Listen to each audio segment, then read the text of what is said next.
Before we begin, thank you for being here and listening to these stories. If you enjoy quiet, realistic horror like this, leave a like, subscribe to True Dread Stories, and comment where you are watching from tonight. Now let's begin.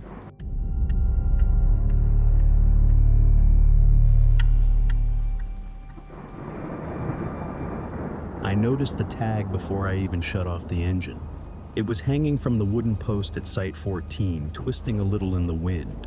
A yellow plastic campground permit, the kind every state park uses so rangers can tell which sites are paid for and which cars belong there. Nothing about it should have bothered me, except I had just arrived and I had not picked up my permit yet. I sat there for a few seconds with both hands still on the steering wheel. The rental SUV ticked softly as the engine cooled. Through the windshield, I could see the lake behind the trees, flat and gray under a late spring sky. A few RVs were parked in the outer loop, but the tent loop was mostly empty. Site 14 had a picnic table, a fire ring, a gravel pad, and that yellow tag already waiting for me. At first, I thought the campground had some kind of automatic check-in system. I had booked the site online that afternoon from a gas station parking lot about 40 miles south. Maybe the office printed tags ahead of time. Maybe a camp host had come by and hung it up before I got there. That explanation lasted until I stepped out and read it. My full name was printed across the top. Not just my first name, not just my last name. My full legal name the way it appears on bank statements and insurance forms. Under that was the site number 14, and below it in smaller letters a line that said, Return Camper 2019 season. I stared at it longer than I should have. I had never been to that campground before. I was sure of that. I had driven through Michigan a few times, but I had never stayed overnight in that part of the state. In 2019, I was living in North Carolina, working too much, barely taking weekends off, and definitely not camping alone beside a lake in northern Michigan. Still, there were possible explanations. There always are at the beginning. My name is not common, but it is not impossible. Maybe someone with the same name had stayed here years ago. Maybe the tag was old and someone forgot to remove it. Maybe the reservation system had pulled the wrong record. I walked around the front of the SUV trying to make myself feel normal by doing normal things. I checked the tires. I looked at the picnic table. I glanced toward the bathhouse at the center of the loop. It had a yellow light above the door already on, even though it was not dark yet. The ranger kiosk was near the entrance road, and the camp host's trailer sat just beyond it, with 2 lawn chairs under an awning. The place did not feel abandoned. It felt ordinary. That helped for about 10 seconds. Then I saw the line near the bottom of the tag. Vehicle Michigan Temporary Rental Plate. The number matched the SUV. I read it twice, then looked back at the rear plate. Same number, same spacing, same letters. I had picked up that SUV from the rental lot outside Detroit earlier that morning. The woman at the counter had walked around it with a clipboard while I signed the damage form. 6 hours before that plate had been sitting under fluorescent lights in a row of identical rental cars. And now it was on a weathered permit tag from 2019. The tag itself looked old. Not dirty exactly, just sun-faded and slightly warped around the edges. The hole at the top had a thin crack beside it, like it had been hung and taken down more than once. Rain had softened the ink in a few places, but my name and the plate number were perfectly readable. I took a picture of it with my phone. Then I stood there in the empty campsite, listening to wind move through wet leaves, trying to decide whether this was weird enough to report or too stupid to mention. That was the part I remember clearly. The embarrassment came before the fear. I did not want to walk up to a camp host and say a plastic tag made me uncomfortable. So I opened my reservation email again. Site 14. 1 adult, 1 vehicle, check-in Friday, check-out Sunday. No mention of 2019. No return camper discount. No old profile. Nothing that explained why the campground seemed to know me before I got there. The camp host's trailer was close enough that I could see the blue glow of a small television through the front window. I almost turned around twice on the way there. The whole thing felt too thin to bother someone about. A faded permit tag, a name, a plate number. It sounded like one of those problems that would become embarrassing the second I said it out loud. But the farther I walked from Site 14, the more aware I became that I was carrying the tag in my hand like evidence. The camp host was an older man named Carl. At least that was what his name tag said. He came to the door in slippers and a faded park sweatshirt, holding a coffee mug, even though it was already early evening. Nothing about him felt threatening. He looked more annoyed at the weather than at me. I told him I had just checked in online and found an old permit already hanging at my site. He took the tag from me and glanced at it the way someone looks at a receipt they expect to understand immediately. Then his expression changed just a little. Not fear, not even concern. More like the tag had failed to be what he expected it to be. Site 14, he asked. I nodded. He looked past me toward the loop, then back down at the tag. Could be an old one somebody forgot to pull. That was the answer I wanted. I remember feeling relief before I should have. A forgotten tag was normal. Campgrounds were full of little mistakes. Old firewood bundles, broken reservation clips, faded notices that nobody bothered to take down. The place had probably opened for the season only a few weeks earlier. Then Carl turned the tag over. There was a white sticker on the back, half peeled at one corner. I had not noticed it before. The front had my name and the rental plate. The back had a line for emergency contact printed in smaller type. Carl read the number quietly. I knew it before he finished. It was my old phone number. Not the number I had used to book the site, not the number on my current account. This was the number I had in college, then kept for a few years after, before switching carriers and losing access to it. I had not used it in a long time. I still remembered it only because old numbers stay in your head, in a way newer ones do not. That's not on my reservation, I said. Carl did not answer right away. He looked at the tag again front and back, then scratched his thumb along the edge like he was checking whether the sticker had been added recently. It might be an old profile merge, he said. The park switched reservation systems a while back. Sometimes old camper records get pulled into new bookings. I wanted that to make sense. I asked if the system could pull a phone number I had not given them. He gave a small shrug. Not careless, just tired. Hard to say. You'd be surprised what follows people around in those systems. That sentence bothered me more than he probably meant it to. Carl told me the main office was already closed, and the ranger on duty was dealing with a tree down somewhere near the day use area. He said he could leave a note and have them look at the tag in the morning. He asked if I wanted to move to another site, but the way he said it made it clear he thought this was paperwork, not danger. For a second I considered saying yes. Then I looked back toward the loop.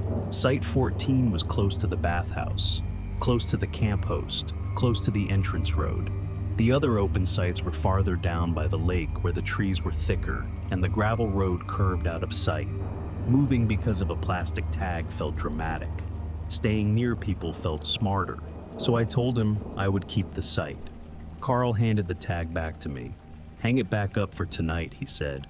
If the ranger drives through and doesn't see a permit, he'll knock on your tent. That was reasonable too. I walked back under the first light rain of the evening, holding the tag flat against my palm, so the wind would not catch it. By the time I reached Site 14, the loop looked darker than it had 10 minutes earlier.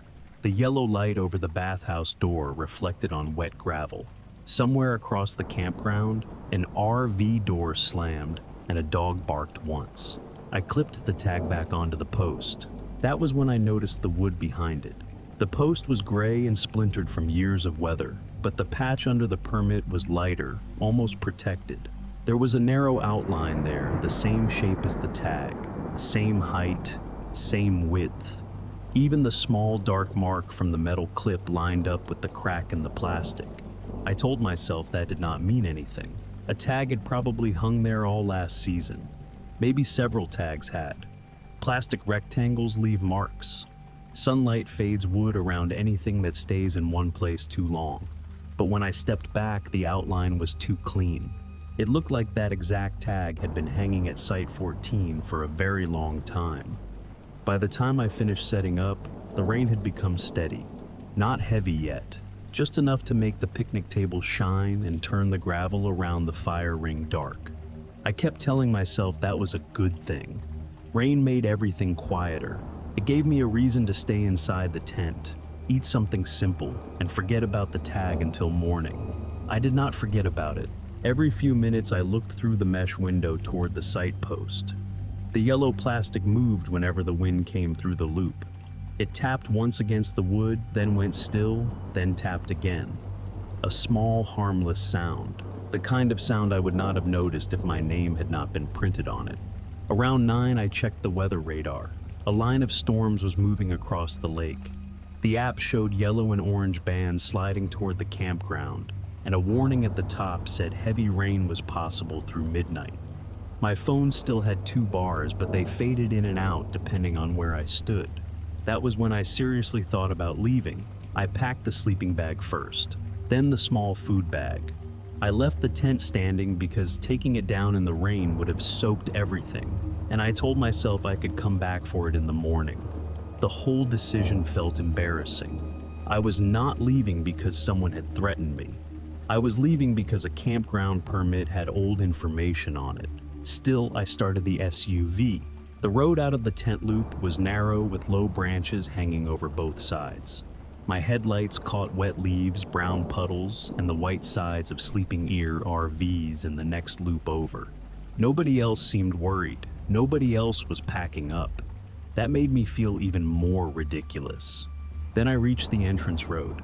The night gate was already closed. It was a metal swing gate with a keypad box beside it and a small reflective sign that said the gate locked at 10. My dashboard clock said 9:47, but the gate was shut anyway. Beyond it, farther down the entrance road, I could see branches scattered across the pavement. Not a whole tree, but enough that I would have had to get out in the rain and move them by hand. I called the number posted on the gate. The first call failed. The second went to voicemail. On the third try, someone picked up, but the signal broke so badly I could only hear pieces. Ranger, storm damage, stay put, morning. Then the call dropped. I sat there with the wipers moving hard across the windshield, trying to decide what made more sense. Staying at a site that felt wrong, or trying to force my way out through a locked gate and a storm over a permit tag that might still be a system error. A few minutes later, headlights came up behind me. It was Carl in a small campground utility cart wearing a rain jacket with the hood pulled tight around his face. He parked beside my window and raised one hand to shield his eyes from my headlights. "You okay?" he asked. I told him I was thinking about leaving. He looked toward the gate, then shook his head. "I wouldn't tonight. They're clearing a limb near the day-use road. If you get stuck between here and the highway, nobody's getting to you fast." I asked him about the gate being closed early. He said the ranger had locked it after the first storm call because they did not want campers driving around while branches were coming down. He sounded practical, not secretive, tired mostly. "You can sleep in your vehicle if the tent doesn't feel good," he said. "Plenty of folks do that in bad weather." So that was what I did. I drove back to Site 14, left the tent standing, and parked the SUV with the nose facing the loop road. I locked the doors. I folded the back seats down and climbed into the rear with my sleeping bag. It was cramped, but it felt better than lying in nylon with the permit tag tapping outside. The rain got louder after that. At some point, I must have slept because the next thing I remember was gray morning light and the sound of tires on wet gravel. A ranger truck had stopped beside my site.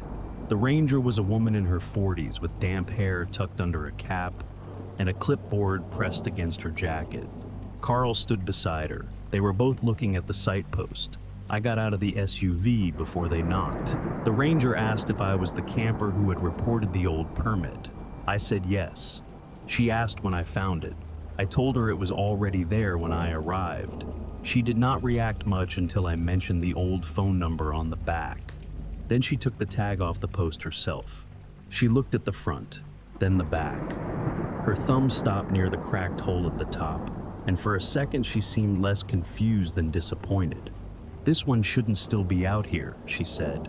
I asked what she meant by still. She glanced at Carl before answering. Probably just an old seasonal tag that got missed. But she did not sound convinced. She slipped the permit into a clear plastic bag from her clipboard and sealed it. No scanner, no big report, no dramatic questions. Just the tag, my name, my old number, and the ranger holding it like something that had already caused trouble once. Before I left, I asked if I should be worried. The ranger looked toward Site 14, then toward the lake beyond the trees. "No," she said, "but I wouldn't keep camping on this site today." I left before noon. The ranger had offered to move me to another site for the second night, but I told her I was done. She did not argue. That made me feel worse, not better. If she had laughed or acted like I was overreacting, I might have been able to turn the whole thing into a strange camping story. Instead, she only nodded and told me to stop by the kiosk on my way out. Carl helped me take the wet tent down. He did not say much while we worked. Every now and then he glanced at the post where the tag had been hanging. Without it, the site looked normal again. Just a wooden post, a picnic table, wet gravel, and a fire ring full of black rainwater. At the kiosk, the ranger wrote my name on a small paper form and refunded the second night. She said the office would check the old seasonal records when their system came back online. I asked if she needed anything else from me. She tapped the clear plastic bag on the counter. The yellow permit was inside it. "No," she said, "we have the tag." I remember that clearly because it made me feel better. The tag was not in my head. It was not something I had misunderstood in bad light. It was lying on the counter between us, sealed in plastic with my name facing up. I drove out through the open gate while two maintenance workers dragged branches off the shoulder of the entrance road.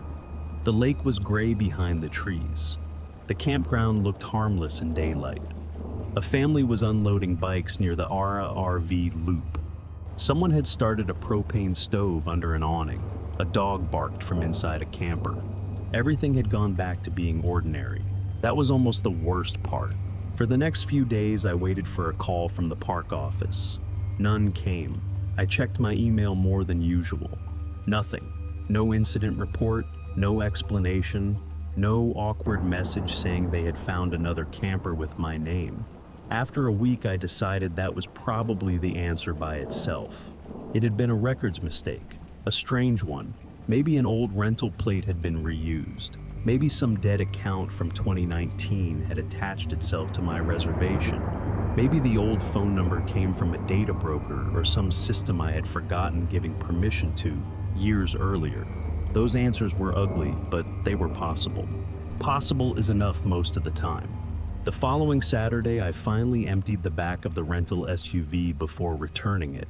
Muddy tarp, cooler, half-used propane canister, wet tent stakes in a grocery bag. I found nothing unusual. That helped too. By the time I handed the keys over at the rental counter, I had almost convinced myself the campground had been a privacy problem, not a horror story. Then I did laundry that night.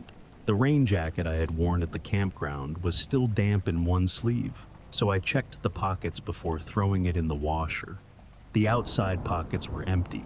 The inside chest pocket had something hard in it. At first, I thought it was my phone. Then I felt the shape. Flat, plastic, rectangular. I pulled it out slowly. It was the yellow permit tag. The same one. Not a copy, not a similar tag. The same warped edges. The same thin crack beside the hole at the top. The same faded strip where the sun had washed the color almost white.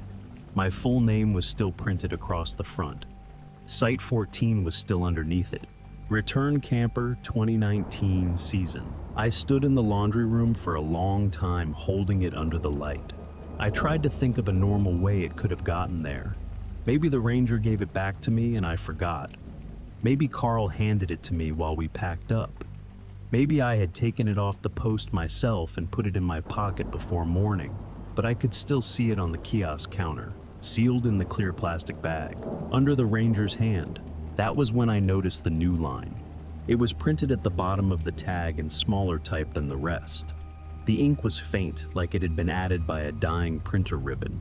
Returned again, Site 14. I have not gone back to that campground. I have not called the office. I have not asked whether they lost the tag from their records. I know that sounds like the wrong thing to do, but there is a reason I never followed up. The tag is still in a drawer in my house, and sometimes when I open that drawer, I check it before I touch anything else. Not because I expect it to be gone, because I'm afraid there will be another line on it.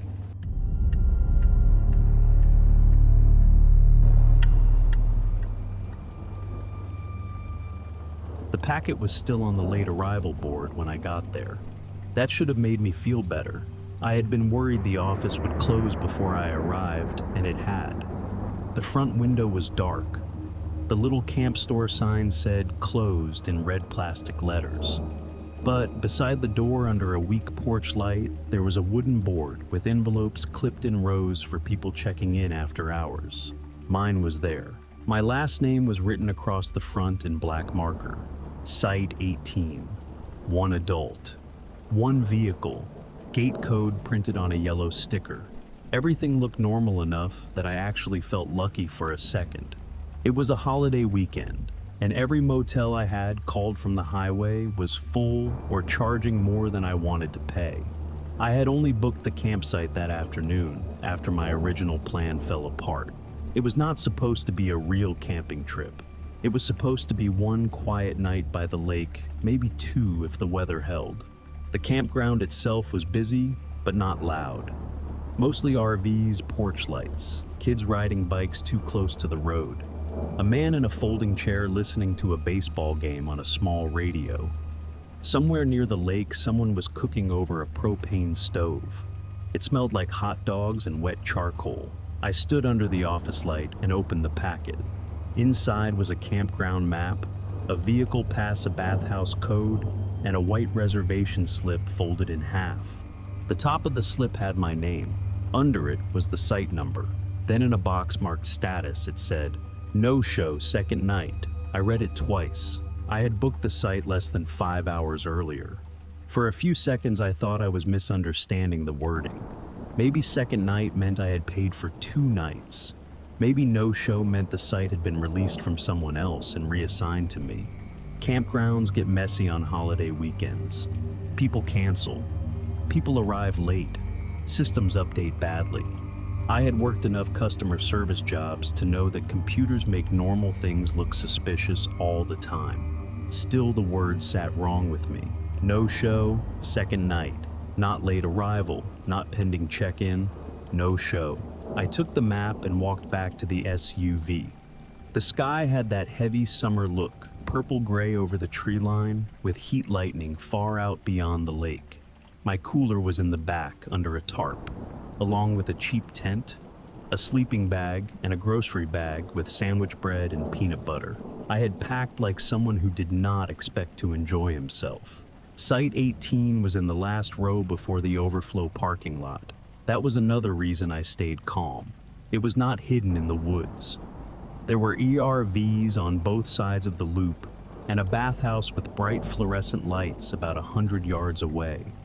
The site had a picnic table, a gravel tent pad, and a wooden post with a metal clip screwed into it. A reservation slip was already clipped to the post. I thought it would be blank, or maybe it would have the correct version. But when I stepped closer and held my phone light over it, I saw the same box.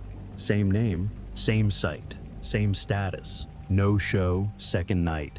The paper was damp around the edges, like it had been hanging there before the rain started earlier that afternoon. The ink had bled slightly near the bottom, but the status line was sharp and dark. I looked back toward the office, then toward the RVs. Nobody was watching me. Nobody seemed to care that I was standing there with my phone light on a piece of paper. A woman across the loop was helping a child put a helmet back on. Someone shut a camper door. The radio voice from 2 sites over faded under the sound of cicadas. Everything around me was normal. That was what made the slip harder to ignore. I had not missed the first night. I had not even known this campground existed until that afternoon. But according to the paper clip to Site 18, the campground had been holding the site for me since before I arrived. I left the slip clipped to the post and walked back toward the office. There was still enough light to see without my flashlight, but the campground had started to change the way busy places do after sunset. The kids on bikes were gone. More RV windows were glowing. The smell of food had faded into damp air and lake mud. Somewhere behind the bathhouse, a golf cart beeped as it backed up. I found the camp host beside the office loading trash bags into a small utility trailer. Her name was Denise. She was probably in her 60s, with a plastic rain poncho folded over one arm and a set of keys clipped to her belt. She looked like she had answered the same 5 questions all weekend and was trying not to show it. I told her my site slip said I was a no-show for the second night. She gave a tired little laugh before she even looked at it. "Holiday weekend," she said. "The system's been doing that since yesterday." That helped. I showed her the packet slip first. She held it under the porch light and nodded like she had expected something exactly like that. She said a few reservations had been moved around after cancellations.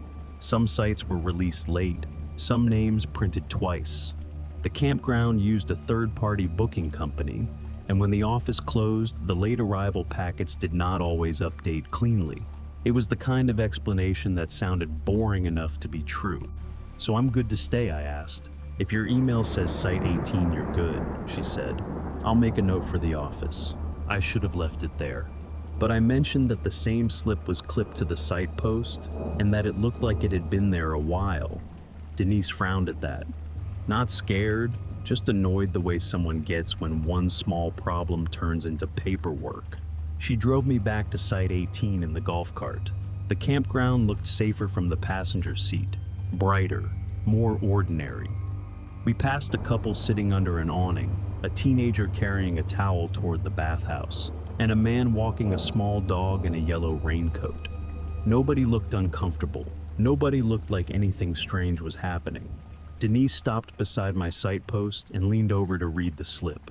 "Yeah," she said, "that should have been pulled." She unclipped it, but before she folded it, I saw a smaller box near the bottom that I had missed the first time. It was labeled Host Notes. The line under it said, "Guest usually arrives alone. Blue cooler, no firewood request." I did not say anything at first. Denise must have noticed my face because she looked back down at the slip. What she asked, I pointed to the note. She read it, then looked at the back of my SUV. The cooler was not visible from where we stood. It was under a dark tarp behind the rear seats. I had thrown the tarp over it at the gas station because the cooler belonged to a friend, and I did not want it sitting in plain view when I stopped. "That's weird," Denise said. It was the first time she had used that word. I asked if she had seen the cooler earlier. She shook her head. "No, I didn't even know you were here until you came up to the office." The rain started again while we stood there. Not much, just scattered drops hitting the paper in her hand. Denise folded the slip and tucked it into the pocket of her vest. "Could be from a previous guest," she said, but her voice had changed. "People write all kinds of notes in these things." I wanted to believe that. I really did. A blue cooler was not rare. Solo campers were not rare. Not asking for firewood was not rare either. None of those details meant much by themselves. Together they bothered me. Denise told me she would flag it in the morning and make sure I was not charged wrong. Then she handed me a fresh blank vehicle pass and said I could ignore the no-show status for the night. Her tone was calm again, professional. I thanked her because that was what you do when someone helps you with a problem that has no clear shape yet. After she drove away, I opened the rear hatch and lifted the tarp. The blue cooler was still there. Same place, same latch closed, nothing moved, nothing touched. That should have made me feel better. Instead, I stood there in the rain, looking at it, thinking about a line printed on campground paper before anyone at that campground should have known it existed. I took a picture of the slip before Denise put it in her vest. I did it without really thinking the way people take pictures of scratched rental cars or hotel charges they plan to dispute later. It gave the situation a shape. If the office tried to say the note had not been there, I had proof.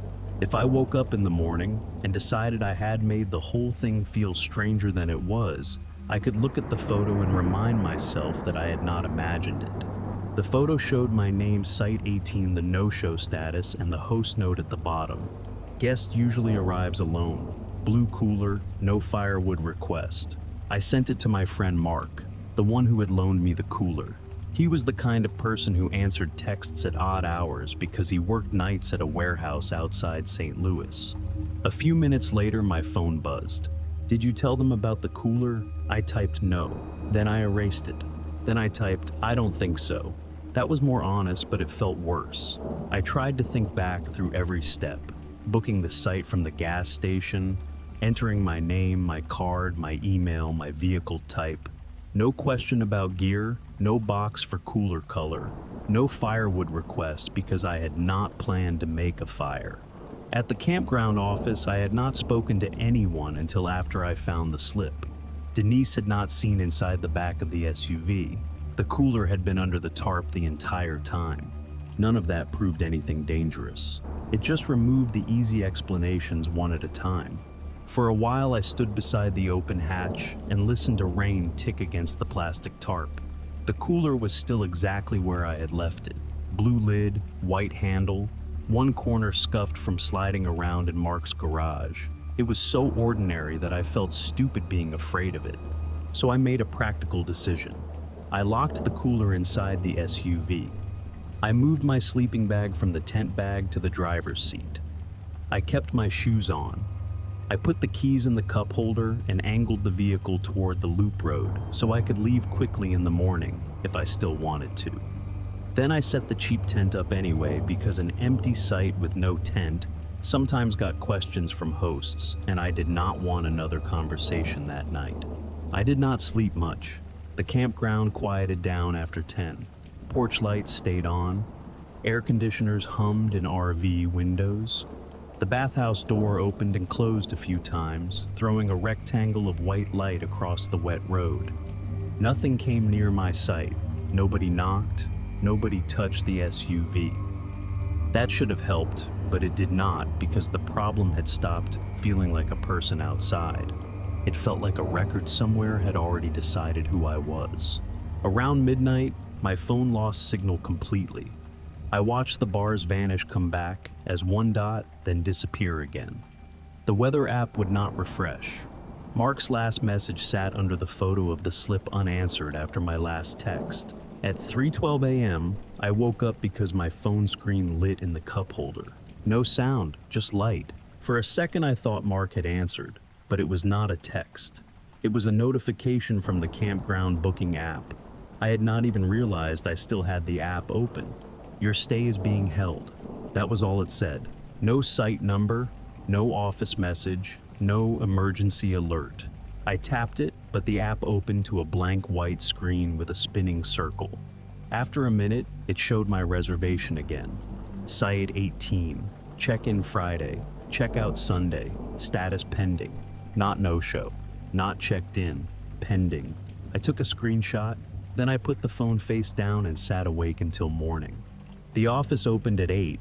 I was there at 8:03 with the packet slip, the photo of the site slip, and the screenshot from the app. Denise was not working the counter. A younger employee with wet hair and a campground polo listened while I explained the no-show status, the host note, and the notification. He was polite at first, then he was quiet. He checked the computer. He checked a printed binder under the counter, then he asked to see the photo again.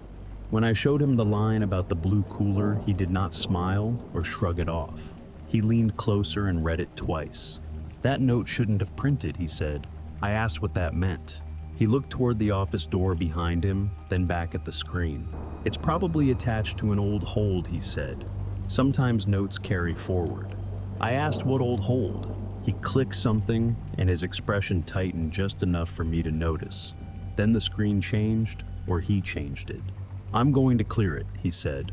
You won't be charged for anything extra. That was not what I had asked. He kept the packet slip. He said he needed it for the office record. I still had the photo, so I let him. I did not want the paper anymore. I did not want a souvenir from a mistake that knew what was under the tarp in my car. Before I left the counter, I asked him one last question. Was someone holding that site for me before I booked it? He looked at the computer again. Then he said, "Not exactly. I left the office without checking out." That was not as rude as it sounds. The employee had already cleared something on his computer, and he told me I was free to leave if I did not want the second night. He even printed a small receipt showing no extra charges. It looked normal. My name, Site 18. 1 night used, 1 night refunded. There was no mention of a no-show. There was no mention of a hold. There was definitely no mention of the cooler. I folded the receipt once and put it in the center console with my phone. Then I took the tent down as fast as I could. The campground looked different in the morning, but not in a way that helped. Sunlight was coming through low clouds. Kids were back on bikes. Someone was spraying mud off a folding mat beside an RV. The bathhouse doors were propped open for cleaning, and a maintenance cart sat outside with a mop bucket on the back. It all looked too normal. Denise drove by while I was rolling the tent. She slowed the golf cart and asked if the office took care of me. I said yes. She looked at the back of my SUV, then at me. I do not think she meant anything by it. The cooler was still locked inside under the tarp exactly where it had been all night, but I hated that I noticed where her eyes went. "You heading out?" she asked. "Yeah," I said. "Weather doesn't look great." She nodded like that was enough of a reason. Maybe it was. Maybe she was relieved I had given her one that made sense. Before I pulled out, I checked the site post one more time. The reservation slip was gone. The metal clip was empty. A new family would probably be there by afternoon, and nothing about Site 18 would look wrong to them.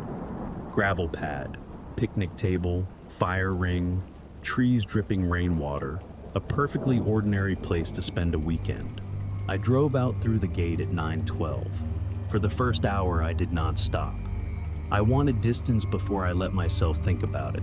The farther I got from the lake, the easier it was to make the whole thing smaller. Overbooked campground, bad software, holiday weekend confusion, host notes attached to the wrong profile. Those were not comforting answers exactly, but they were answers people could say out loud without sounding insane.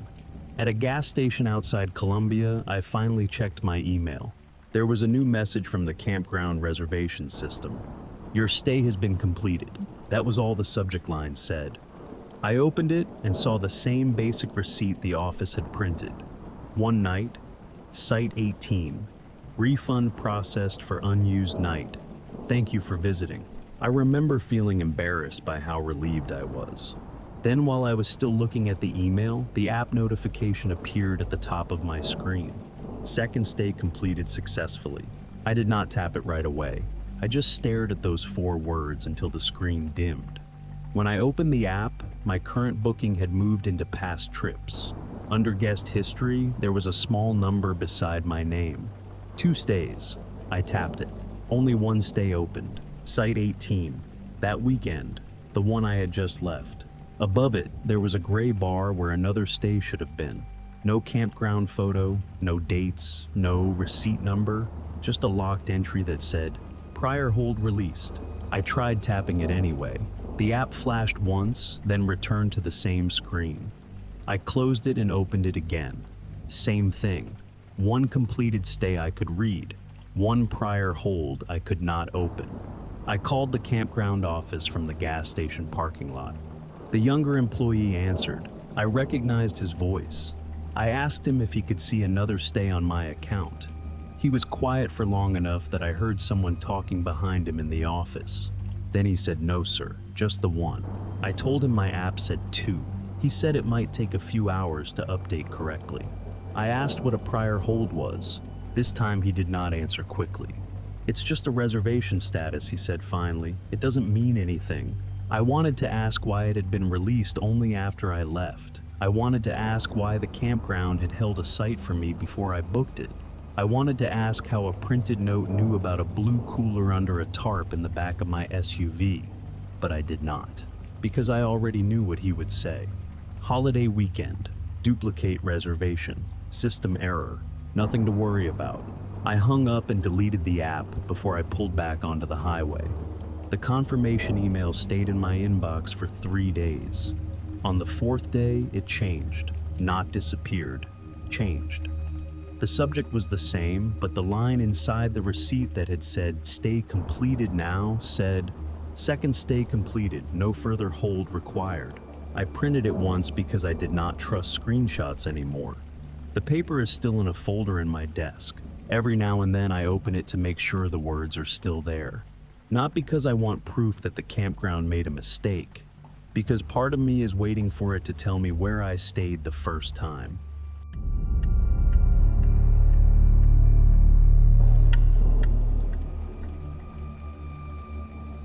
The bathhouse light was already on when I pulled into Site 23. That was the first thing I noticed, not the trees or the gravel pad or the old wooden post with the site number nailed to it. The bathhouse sat near the center of Pine Loop, a low cinder block building with a green metal roof and one yellow light glowing above the door. The rest of the campground was still gray with daylight, but that light was already bright enough to reflect on the wet concrete path outside. I had never stayed at Pine Hollow before. It was one of those national forest campgrounds in Pennsylvania that looked simple on the map. One loop road, 27 sites, a self-pay box near the entrance, a camp host listed on the bulletin board, though the note said they were only available from 4 to 7. The nearest ranger station was about 18 minutes away, back down the forest road and across the highway. That was part of why I picked Site 23. It was close to the bathhouse, close to the loop road, and close enough to the exit that I would not feel buried in the trees. I had been camping alone for years, but I still liked choosing sites that made sense. Near water if possible, near a road if necessary, near a bathroom if I did not feel like pretending I was tougher than I was. There were a few other campers in the loop, a small camper van at Site 11, a family tent at Site 16. Someone had a blue tarp tied between 2 trees near Site 20. Nothing felt empty, nothing felt wrong. I parked, shut off the engine, and sat for a moment with my hands still on the wheel. The sky had that flat evening color that comes before rain. The air smelled like pine needles, wet dirt, and the faint bleach smell that always seems to hang around campground bathhouses. Before I unloaded anything, I walked over to wash my hands. The bathhouse door was heavy and painted brown. It dragged a little on the concrete when I pulled it open. Inside, the place looked exactly like I expected. 2 sinks, 1 hand dryer, a cracked mirror, a bulletin board with a faded notice about quiet hours. Beside the door, hanging from a nail, was a clipboard in a plastic sleeve. Bathhouse cleaning and maintenance log. I only glanced at it at first. Most campgrounds have something like that. A sheet with dates, initials, check marks, complaints, little notes about toilet paper or lights or leaking faucets. I would not have looked twice if the bottom line had not included my site number. Low water pressure checked, Site 23, 6:40 p.m. I stood there with one hand under the sink, letting the water run over my fingers. It was not much of a wrong detail. Site 23 could have had a problem earlier. Someone else might have reported it before I arrived. The host might have checked it while making rounds. Campground logs are not legal documents. People write the wrong times. People write the wrong site numbers. I told myself all of that before I even reached for my phone. Then I checked the time, 6:38 p.m. I looked back at the clipboard. Low water pressure checked, Site 23, 6:40 p.m. 2 minutes ahead. That was all. 2 minutes is not enough to panic over. It is barely enough to mention. A cheap wall clock could be fast. Someone could have rounded the time. The host could have filled the log early and planned to check the sink later. Any normal person could explain it away in less than 10 seconds. So I did. I dried my hands on my jeans and tried the left sink again, just because the note had mentioned water pressure. The stream came out weak and uneven. It coughed once, spat air, then settled into a thin line. I turned it off. For a moment, the only sound in the bathhouse was the hand dryer clicking to itself, even though nobody had touched it. Not running, just cooling down maybe. Old machines do that. I looked at the clipboard one more time before I left. The line was still there, same site, same time, still 2 minutes ahead of me. I went back to the site and unloaded only what I needed. Tent, sleeping bag, small cooler, one plastic bin with food and a stove. I left the rest in the car because the sky still looked heavy, and I did not want to unpack everything just to pack it wet again in the morning. That was how I explained it to myself anyway. The truth was I wanted the car ready in case I changed my mind. Site 23 was quiet while I worked. The family at Site 16 was eating under a canopy. The camper van at Site 11 had its side door open, and I could hear someone moving dishes around inside. A normal evening sound, metal against plastic, a cooler lid shutting, a kid laughing once and then being told to lower their voice. Nothing around me matched the way I felt. I kept thinking about the log, not because it was impossible, not yet. 2 minutes could be a mistake, a fast clock, a tired host, a line written early. Those explanations were thin, but they were still explanations, and I held on to them while I staked the tent and unrolled the sleeping pad. About 20 minutes later, I walked back to the bathhouse. I told myself I was going to use the restroom before dark. That was true. It was also not the whole reason. I wanted to look at the clipboard again while there was still enough daylight outside to make the building feel ordinary. The same yellow light was on above the door. Inside, the air smelled stronger than before. Bleach and wet concrete. The left sink still dripped every few seconds. The clipboard was still hanging from the nail beside the bulletin board inside its cloudy plastic sleeve. The bottom line still said, low water pressure checked, site 23 6:40 p.m. My phone said 7:04 now. That made it easier to breathe. The time had caught up. The line looked less like a warning and more like sloppy paperwork. I almost left right then. But the page was curled at the bottom, and behind it I could see older sheets clipped underneath. I lifted the plastic cover and turned back one page. It was from the previous season, mostly routine notes, toilet paper restocked, light over women's room replaced, mirror tightened, nothing strange. I turned one more page just enough to see whether the log had been reused from another campground or another loop. That was when I saw my name, not handwritten, printed. Low water pressure reported by Daniel R. Mercer, Site 23. I do not know how long I stood there. My name is not impossible. Mercer is common enough. Daniel is common enough. Even Daniel Mercer would not have frozen me by itself. But the middle initial was right, and I almost never use it unless a form asks for my full legal name. The date beside the entry was 3 years old. I was not in Pennsylvania 3 years ago. I was in Arizona that week, helping my sister move into a rental house outside Tucson. I knew that because we still joke about how the moving truck broke down in a grocery store parking lot. I had photos from that trip, receipts, messages, 100 normal pieces of proof that I had not been in a national forest campground on the other side of the country complaining about low water pressure at Site 23. Still, I tried to make it smaller. Maybe there was another Daniel R. Mercer. Maybe he camped alone. Maybe he liked sites near bathhouses too.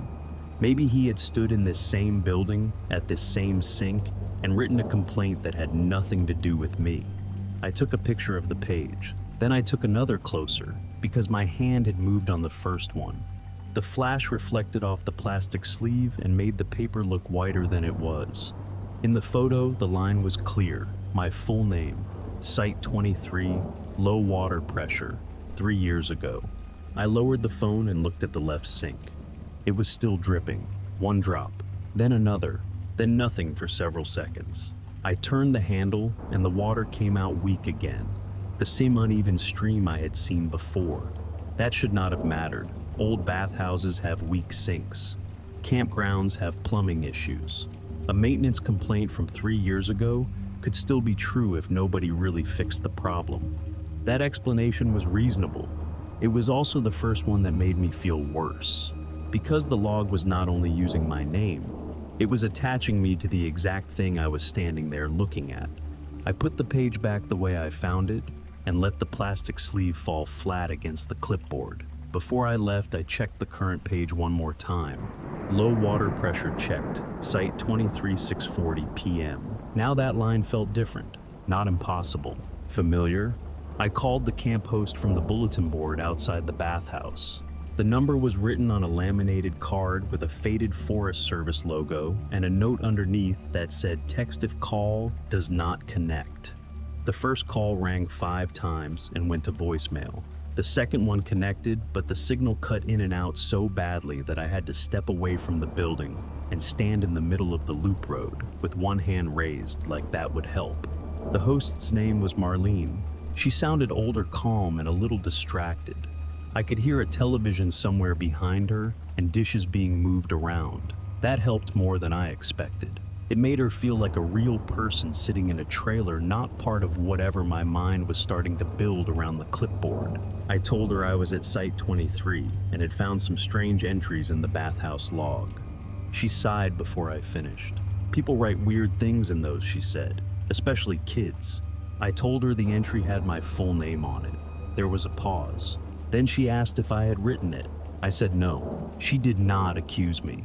She just asked it the way someone has to ask before they turn a small problem into a larger one. I explained that the entry was dated 3 years earlier and that it listed a maintenance complaint from Site 23. I did not tell her about Arizona. I did not tell her about my sister or the moving truck or the grocery store parking lot.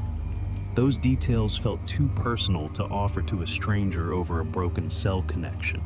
Marlene said the clipboard probably had old pages from another campground mixed in with it. "That happens?" I asked. "It shouldn't," she said. But yes, that was the kind of answer I needed. Not perfect, not comforting, but ordinary enough. Forest campgrounds were underfunded. Volunteers helped with maintenance. Paper logs moved from one building to another.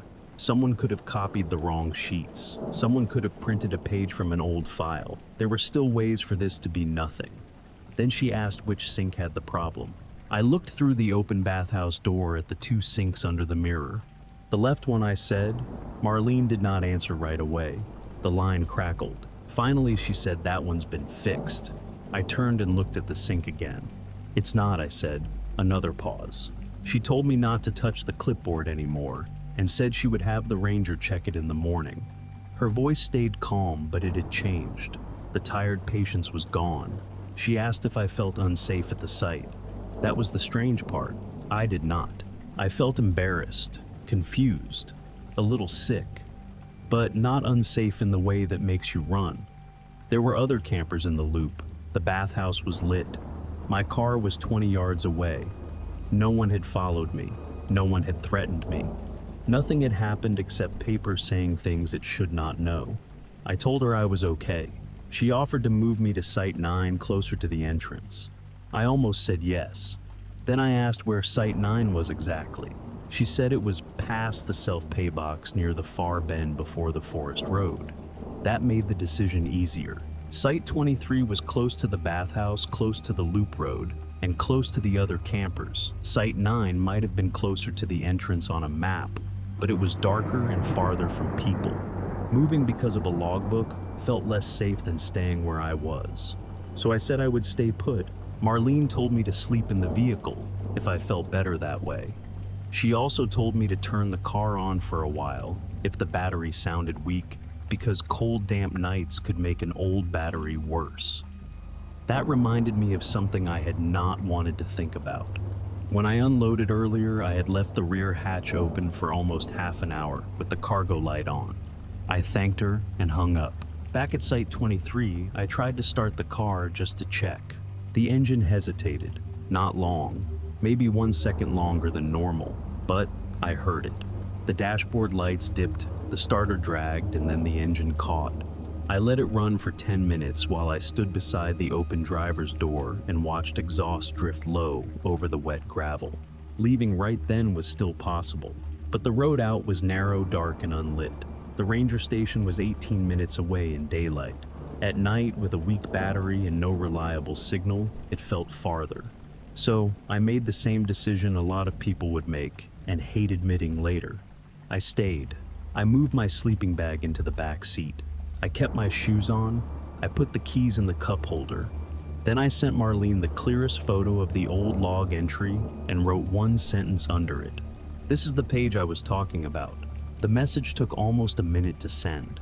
When it finally did, I opened the photo again before locking the screen. My name was still there, Daniel R. Mercer, Site 23, low water pressure. 3 years before I arrived, I slept in the car that night, or I tried to. The tent stayed where it was, half set up beside the gravel pad. But I did not get inside it. I could see it through the windshield when the bathhouse light caught the wet nylon. It looked abandoned already, like something left behind by a camper who had changed his mind too late. The car felt safer. Not safe exactly, just easier to understand. Locked doors, keys within reach, shoes on. Driver's seat pushed back enough that I could sit up if I needed to. I cracked one window to keep the glass from fogging and listened to the campgrounds settle down around me. No one came near the site. That part matters. There were no footsteps around the car, no handprints on the glass, no voice from the trees. Nothing moved outside except rain and the occasional sweep of headlights when someone drove slowly through the loop, looking for the restroom. If I had left right then and tried to explain why, the whole thing would have sounded ridiculous. A clipboard had my name on it. That was all. Around midnight, I checked my phone. Marlene had not answered the photo. The message still showed delivered, not read. My signal was one bar, then none, then one again. I opened the photo myself and zoomed in until the letters filled the screen. Daniel R. Mercer, Site 23. There was no way to make it look like another name. No smudge, no bad angle, no trick of the plastic sleeve. The middle initial was there, clean and ordinary, like it had always belonged on that page. The battery warning flashed on my dashboard at 12:37, only for a second. I had the key turned just far enough to charge my phone, and apparently that was enough to make the car complain. I shut everything off. The inside of the SUV went dark except for the faint green glow of the clock. That was when I understood I was not leaving before morning. Not unless I had to. I had already heard the engine hesitate once. The forest road out had no shoulder in places, and the nearest ranger station was not staffed overnight. If the battery died halfway down that road, I would be standing alone in the dark with no reliable signal, waiting for a tow truck that might not come until daylight. Staying in a locked vehicle beside a lit bathhouse and other campers was the smarter choice. I hated that it was the smarter choice. A little after 2, I had to use the restroom. I waited as long as I could because I did not want to go back inside that building. But the longer I sat there thinking about it, the more childish it felt. The bathhouse was 20 yards away. The light was on. There were other campers in the loop. Nothing had actually threatened me. So I took my phone and went. The rain had thinned to mist. Pine needles stuck to the wet pavement. The yellow bathhouse light made the concrete path look almost orange. Inside, the hand dryer was silent. The mirror had fogged around the edges. The clipboard was still hanging beside the door. I did not touch it at first. I used the restroom, washed my hands at the right sink, and kept my eyes away from the left one. That was harder than it sounds. The left sink was beside me the whole time, quiet and dry, like it had never had a problem. When I finally looked, the handle was turned slightly open. No water came out. I stared at it, then reached over and turned it farther. This time the water came out strong, not weak, not uneven, stronger than the right sink. I turned it off too fast and backed away from it, annoyed at myself for reacting like it had done something. A sink working correctly is not frightening. A maintenance problem getting fixed is not frightening. It should have helped Marlene's explanation. She had said that sink was fixed and now it looked fixed. Then I looked at the clipboard. The current page was still on top. The bottom line still read, low water pressure checked site 23:640 p.m. Under it, someone had added a short note in smaller handwriting. Issue could not be duplicated. There was no signature, no time, no initials, just that sentence. I took a picture before I could talk myself out of it. Then I left the bathhouse and walked back to the SUV without looking behind me. Not because I thought someone was there, but because looking would have turned the feeling into something else, something easier, something with a shape. That was not what this was. This was worse because it stayed on paper. At 3:06, Marlene finally replied, I was half asleep when the phone lit up against my jacket. Her message said, "I don't see your name in the photo.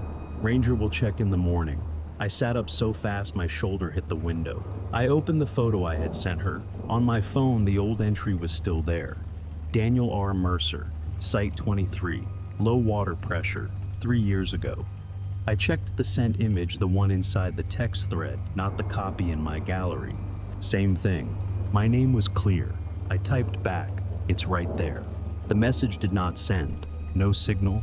I tried twice more. Nothing. After that, I did not sleep. I sat in the driver's seat with the keys in my hand, waiting for the sky to lighten enough that leaving felt less dangerous than staying. The campground stayed quiet. The bathhouse light stayed on. The left sink somewhere inside that building stayed fixed. At 6:51, the car started on the second try.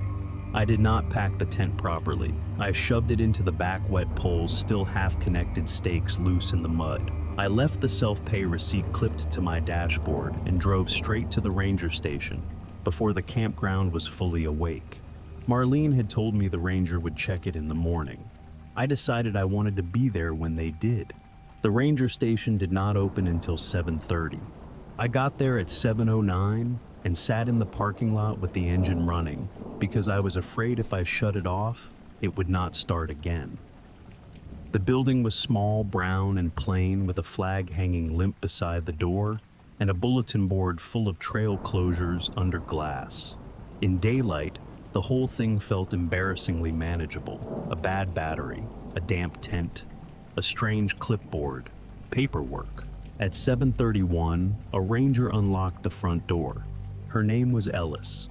She listened without interrupting while I explained the log, the sync Marlene's message, and the photo I had sent. I could hear myself trying to sound calm. I kept saying I knew it was probably a mistake. I kept saying I did not want to make trouble. That was true, but it was also not the reason I was there. I wanted someone else to see it. Ranger Ellis asked for my phone. I opened the photo from my gallery first. The old entry was clear. Low water pressure reported by Daniel R. Mercer, Site 23. She looked at it for a long time, then asked if I had edited the image. She did not ask it harshly. She asked it the way people ask questions they have to ask. I told her no. Then I opened the text thread with Marlene and showed her the image I had sent at night. Same photo, same entry, my name still there. Ellis read Marlene's reply. "I don't see your name in the photo. Ranger will check in the morning." She frowned at that. "Did you go back to the bathhouse after this?" she asked. I told her yes, around 2 in the morning to use the restroom. "Did you write anything in the log?" "Number." "Did you remove any pages?" "Number." She nodded, made a note, and told me to wait in the lobby. That was when the story should have become normal. A ranger would drive out, collect the clipboard, find a vandalized log or a copied page, and tell me someone had been messing with campground paperwork. I would feel stupid, but relieved. I would replace my car battery and never stay at Pine Hollow again.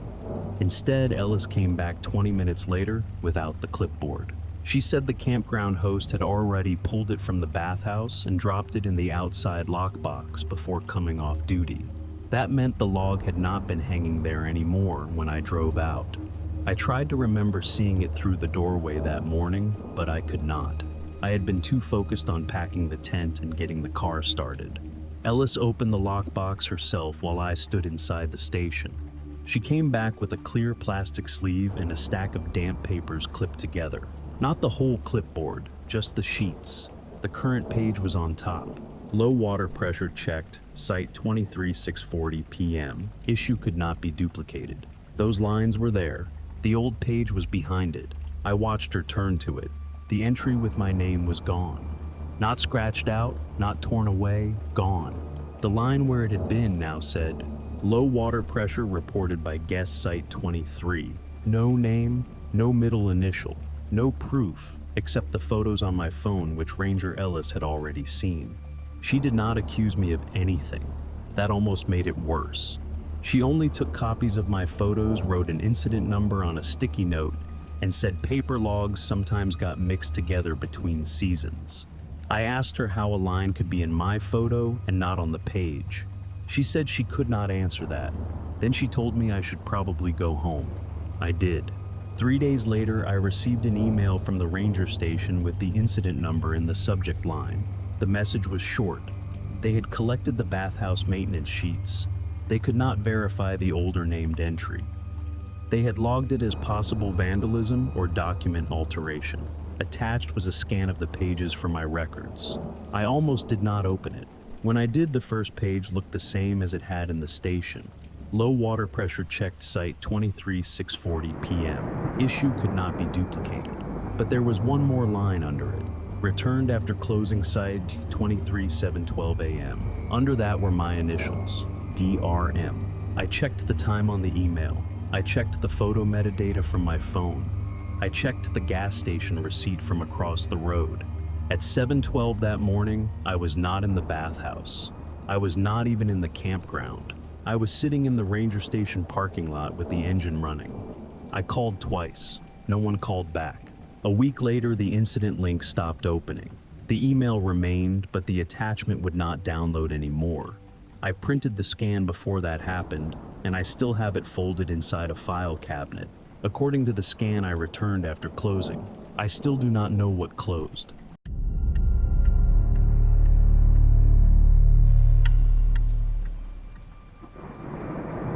The map was already folded when I pulled it from the box. That was the first thing I noticed, though, not the first thing that bothered me. At the time, it only seemed mildly annoying. The plastic holder outside the campground kiosk was full of fresh trail maps, all stacked flat behind a cloudy sheet of plexiglass. I reached in, pinched the top copy, and it came out folded into a tight rectangle small enough to fit in a shirt pocket. My brother Nate laughed when he saw it. Someone already did the hard part for you. We had driven down to Lake Dardanelle for a short weekend trip, just one night, if the weather turned bad, two if it held.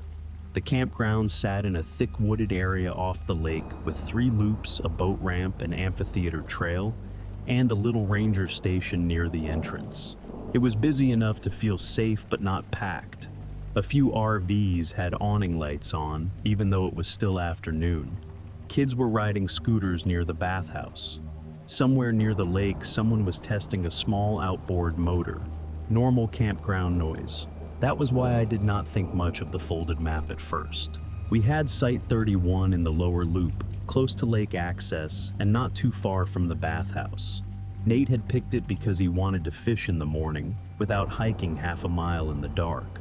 I picked it because it was close enough to the main road that I could leave easily if the forecast got worse. Arkansas storms have a way of turning a good idea into a bad one fast. The kiosk had a wooden bulletin board beside it with the usual notices. Quiet hours, firewood rules, no alcohol at the swim beach, watch for ticks, a faded lake map with blue marker around the boat ramp. Below that was a printed sheet that said, "Lower road may flood during heavy rain." That seemed useful, so I opened the folded map on the hood of the SUV.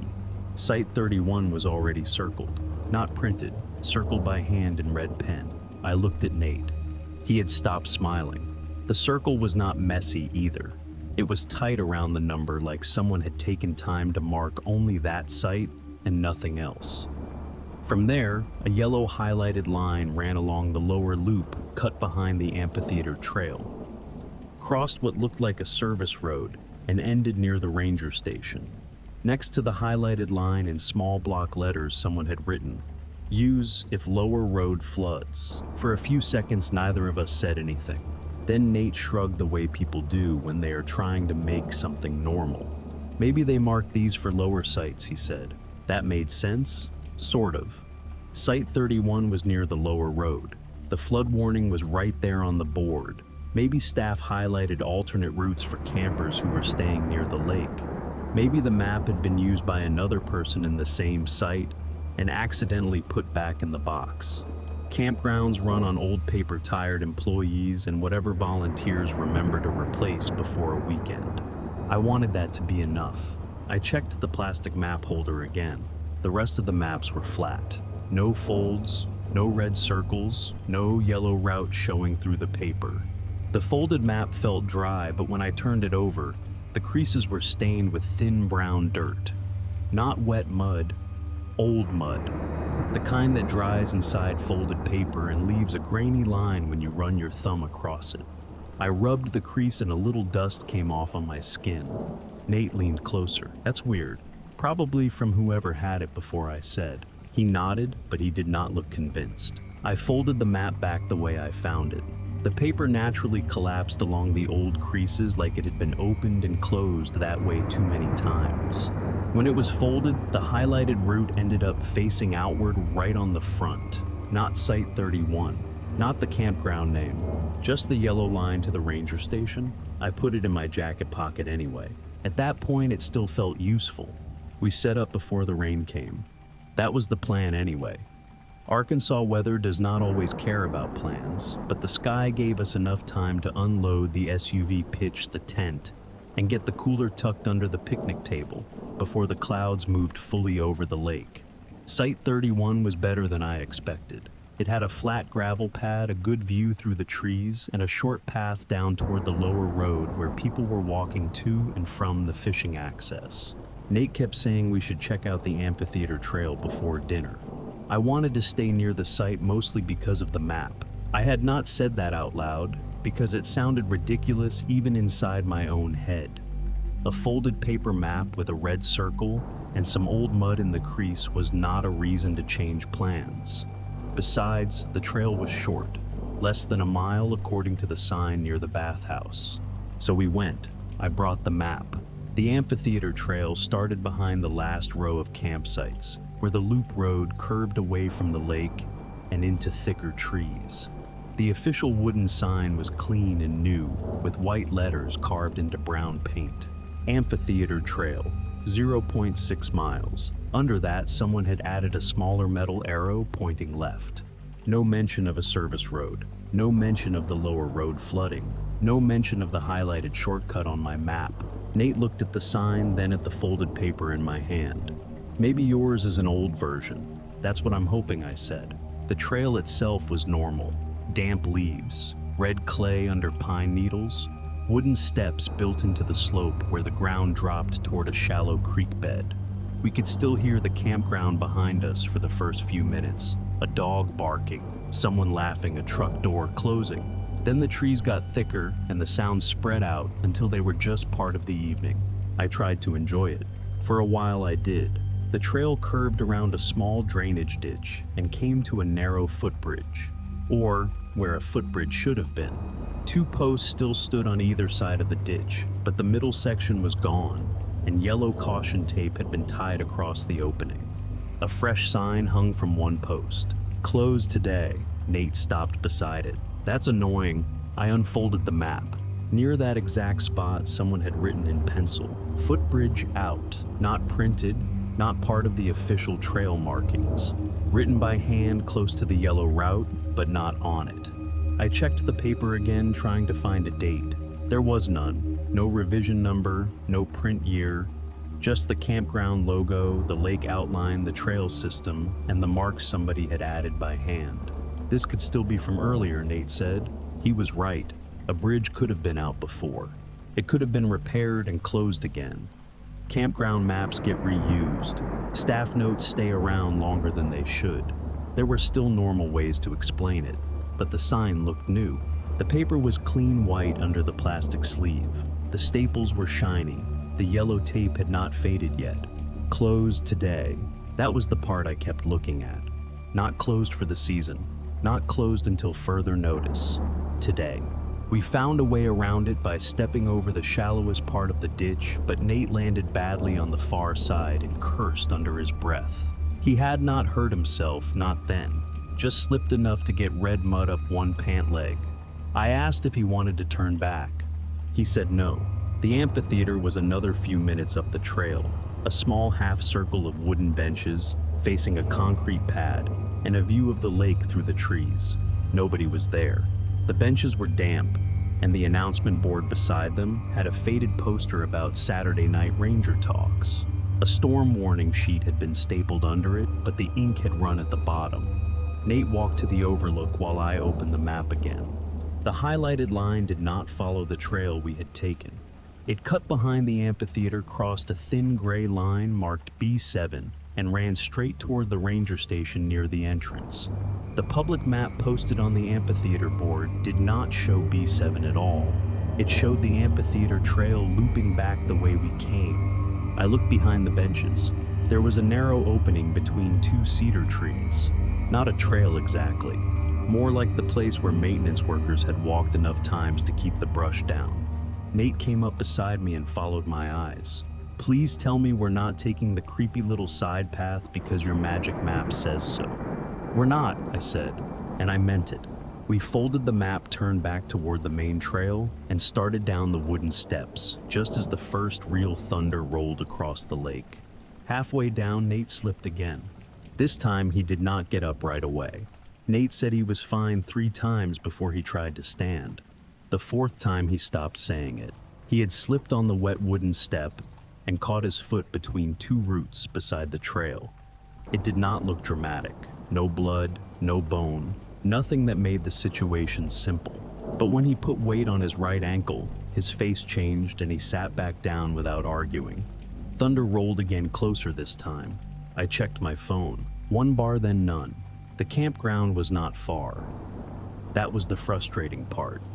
If the footbridge had been open, we could have gone back the way we came, crossed the ditch, and been at Site 31 in 15 minutes.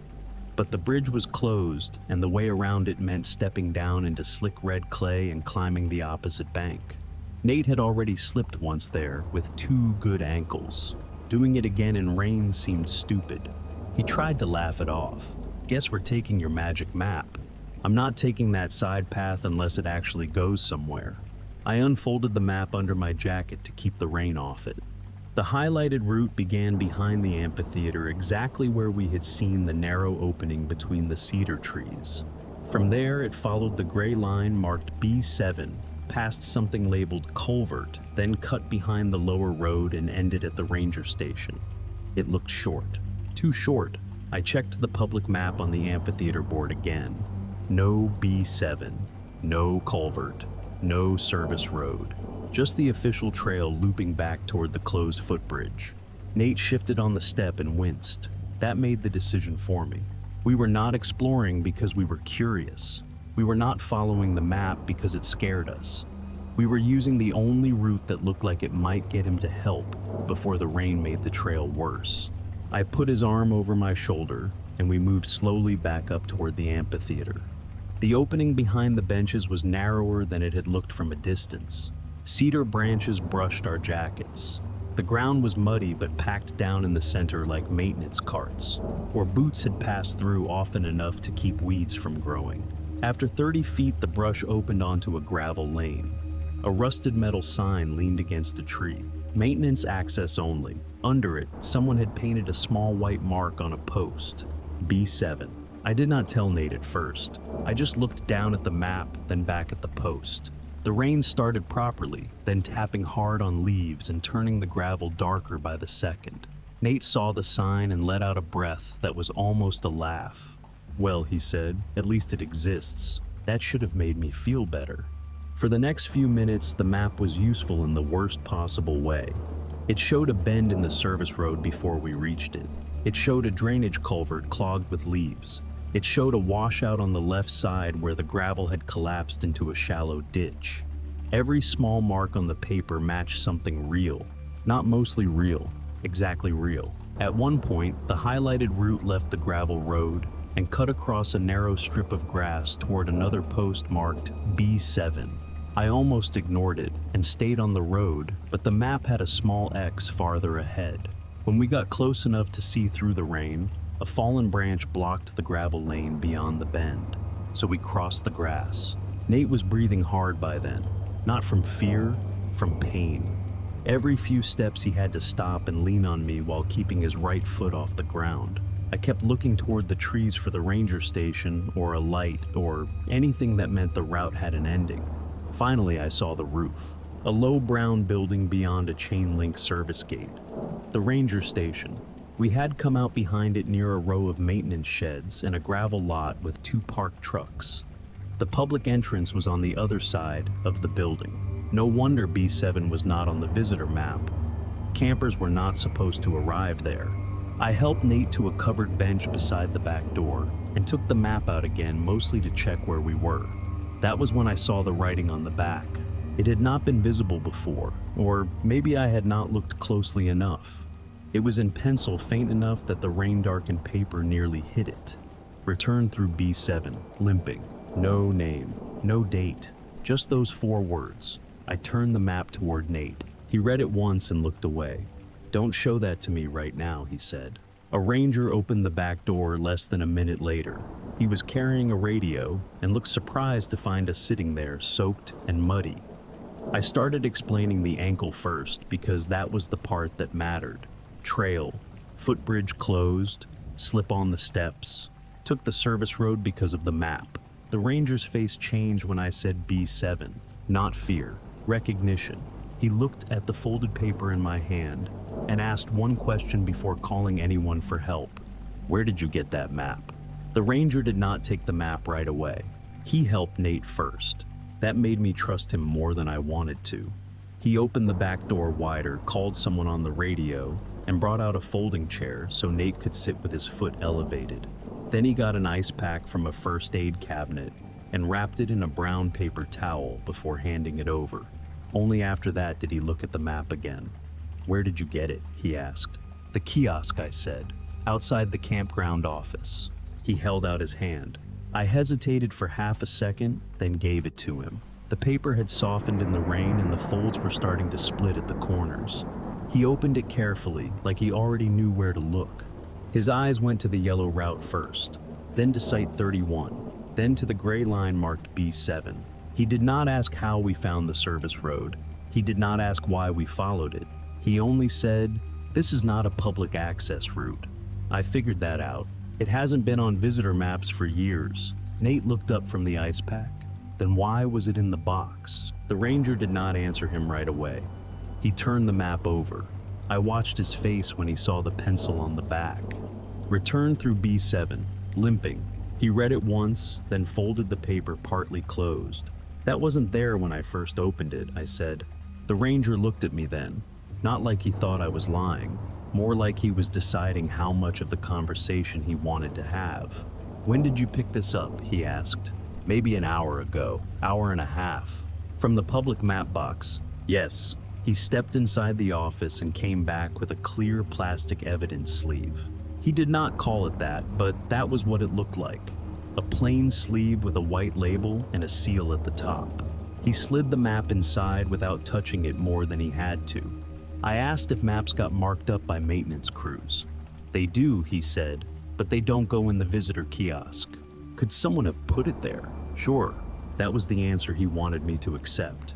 Someone could have put it there.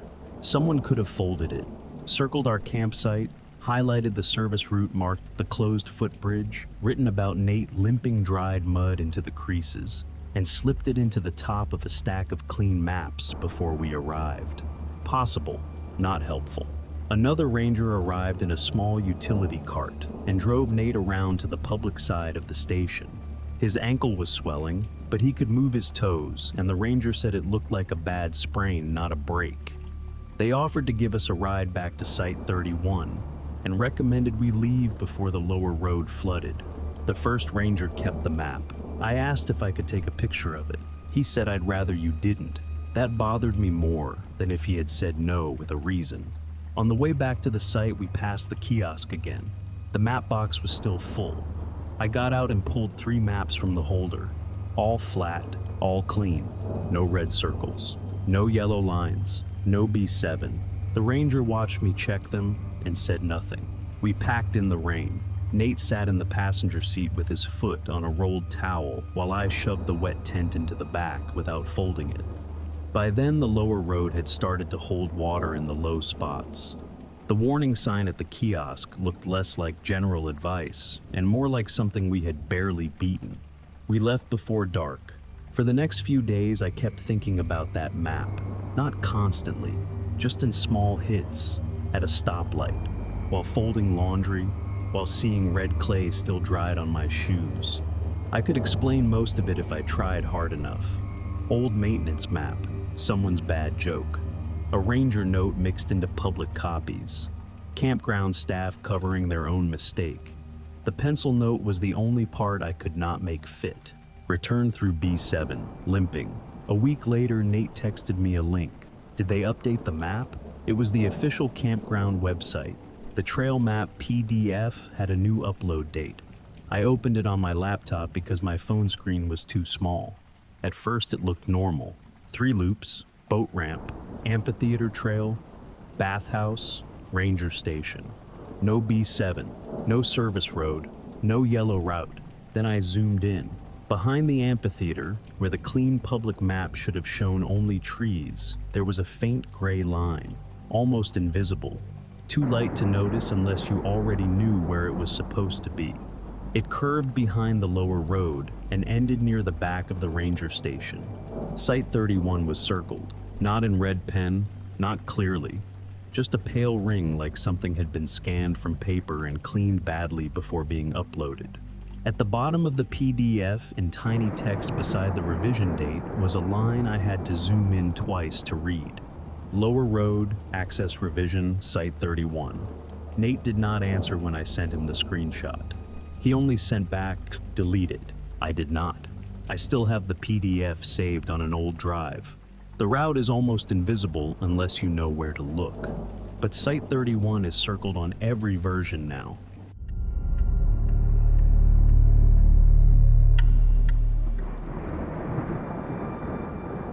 The note was behind the counter, not meant for me to see. That was what made it different from the usual campground paperwork. It was not a site tag clipped to a post or a reservation slip tucked into a late arrival packet. It was on a clipboard beside the register, half covered by a stack of county park maps with only the top few lines showing. I saw it while the ranger was looking for my site card. The campground was a county park in eastern Tennessee, tucked off a 2-lane road between a small lake and a line of wooded hills. I had only booked one night. I was towing a small teardrop camper, and the plan was simple. Stop sleep, make coffee in the morning, and keep driving. The office was small and plain. 1 counter, 1 rack of firewood permits, a glass case with fishing licenses and bug spray. Behind the ranger, a corkboard had weather notices, lost and found tags, and a printed warning in bold letters. High wind advisory after 9 p.m. That was why I wanted to get settled before dark. Pulling a camper through narrow campground roads is annoying in good weather. Doing it after sunset with wind pushing through trees is the kind of thing you regret while it is already happening. The ranger at the counter was polite, maybe 30, with a county patch on his sleeve and a radio clipped to his shoulder. He asked for my last name, checked the computer, and said I was in Site 27. Good site, he said. Gravel pad. Easy enough to back into. That's all I need, I said. He turned around to grab a folded campground map from the shelf behind him. That was when I saw the clipboard. The top page had site notes written across it in blue ink. Most of the page was covered, but the first line was visible. Site 27 camper warned again. I looked at it without meaning to. Again. That was the word that caught me. The ranger was still facing the shelf, sorting through maps. I told myself the note was obviously about someone else. Campsites have histories. People park trailers badly. People leave trash. People argue over where one site ends and another begins. Site 27 probably had some recurring issue, and the ranger had written a note for whoever was working the evening shift. Then I saw the second line. Appears confused about prior contact. The ranger turned back around before I could read anything else. He set the map on the counter, saw where my eyes were, and slid the clipboard face down with the back of his hand. It was quick, not dramatic, not guilty, just fast enough that I noticed. Sorry, he said. Internal notes. No problem. I said it too quickly. He handed me the site card circled Site 27 on the campground map and drew a short route from the office to the loop. Main road, second left past the bathhouse, then down toward the equestrian sites.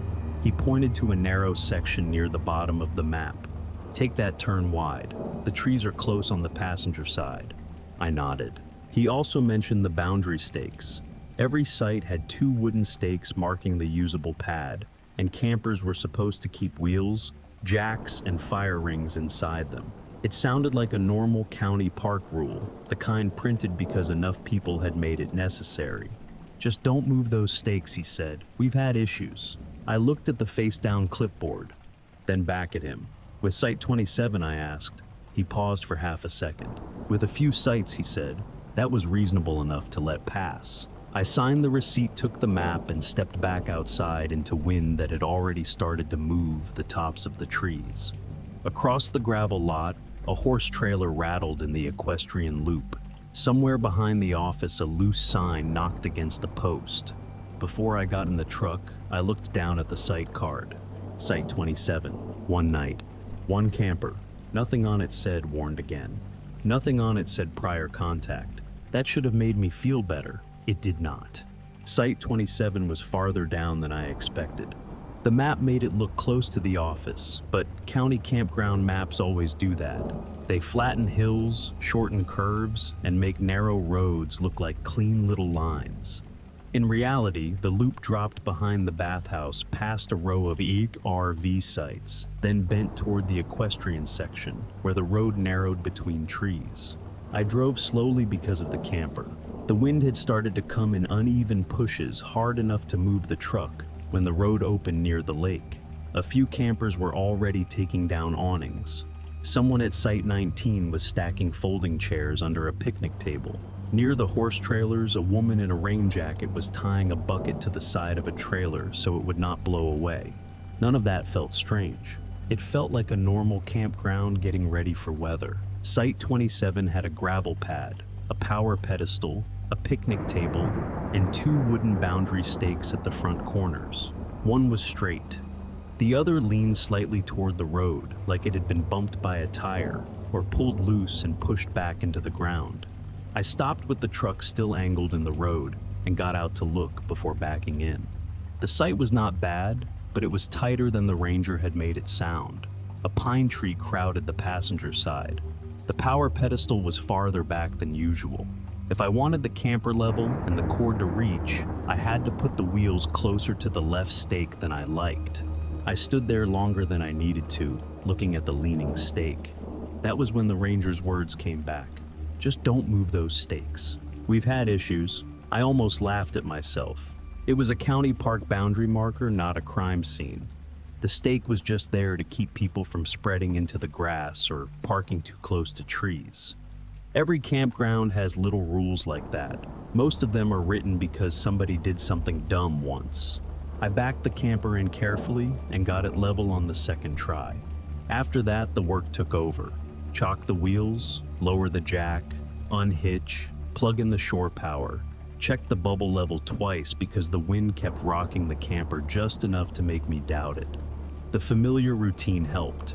It gave my hands something to do besides think about the note behind the counter.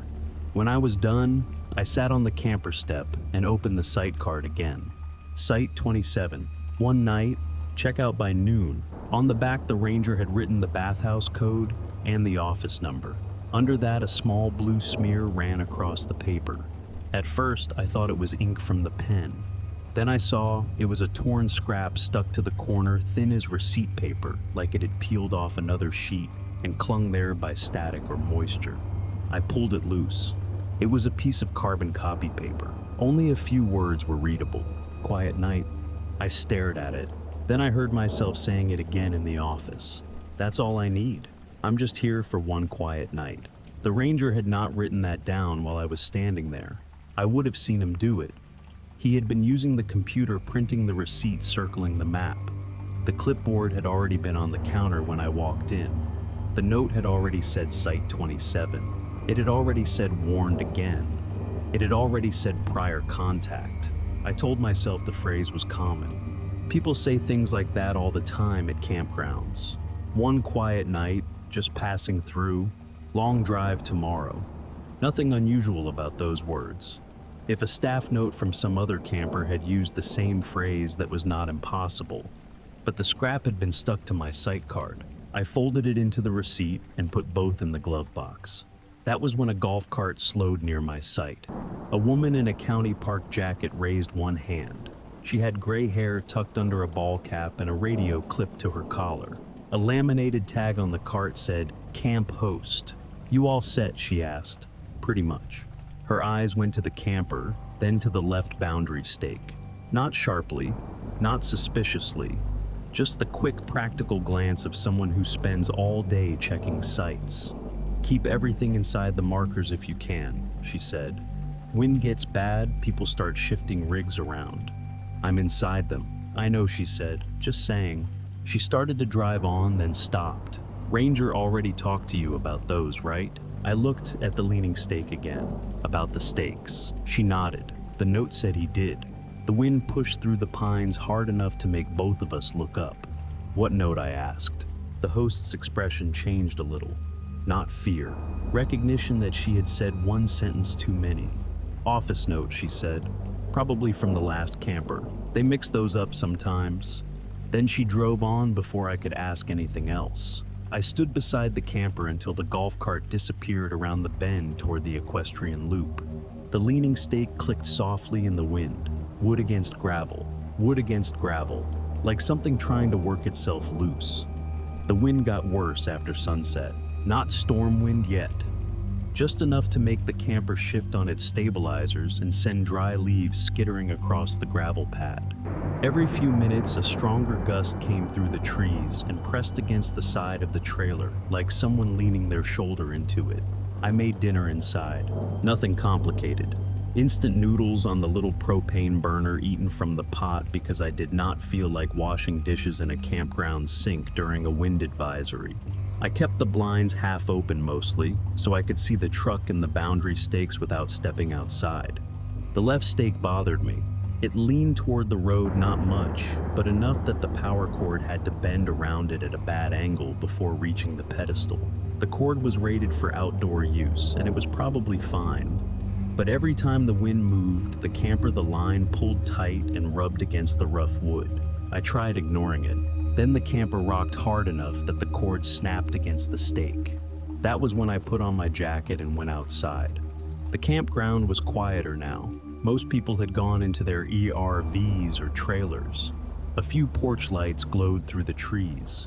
Somewhere down in the equestrian loop, a horse kicked the side of a trailer, and the hollow sound carried farther than it should have. I stood over the leaning stake with my flashlight.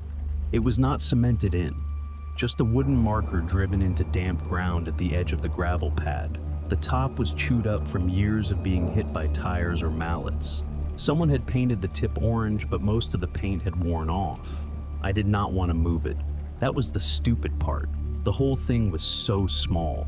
A wooden marker, a power cord, a rule meant to stop people from parking halfway in the grass. But the note behind the counter had turned it into something heavier than it deserved to be. Site 27 camper warned again. Appears confused about prior contact. I told myself I was not moving the boundary. I was fixing it. I pulled the stake up just enough to free the cord, shifted it maybe 4 inches back toward the old hole, and pushed it down again. It went in too easily. The ground around it was already soft, like the stake had been moved more than once before. The cord relaxed. That should have been the end of it. I was still kneeling there when headlights swept across the gravel. The camp host's golf cart rolled to a stop at the road. For 1 second I thought she had come because she saw me move it. Then I realized she was holding a bundle of laminated weather notices, the kind camp hosts pass out when a storm warning changes. She did not look angry. She looked cold and tired. "Evening," she said. "Evening." She handed me one of the notices. Wind advisory got extended.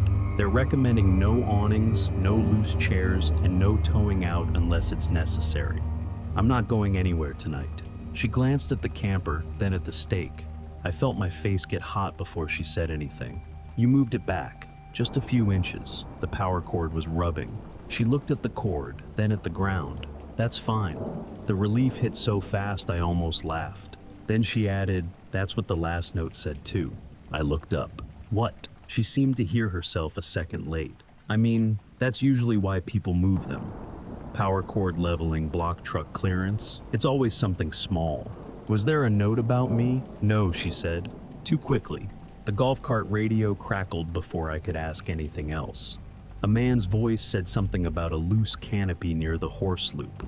The host touched the radio on her collar and told him she was on her way.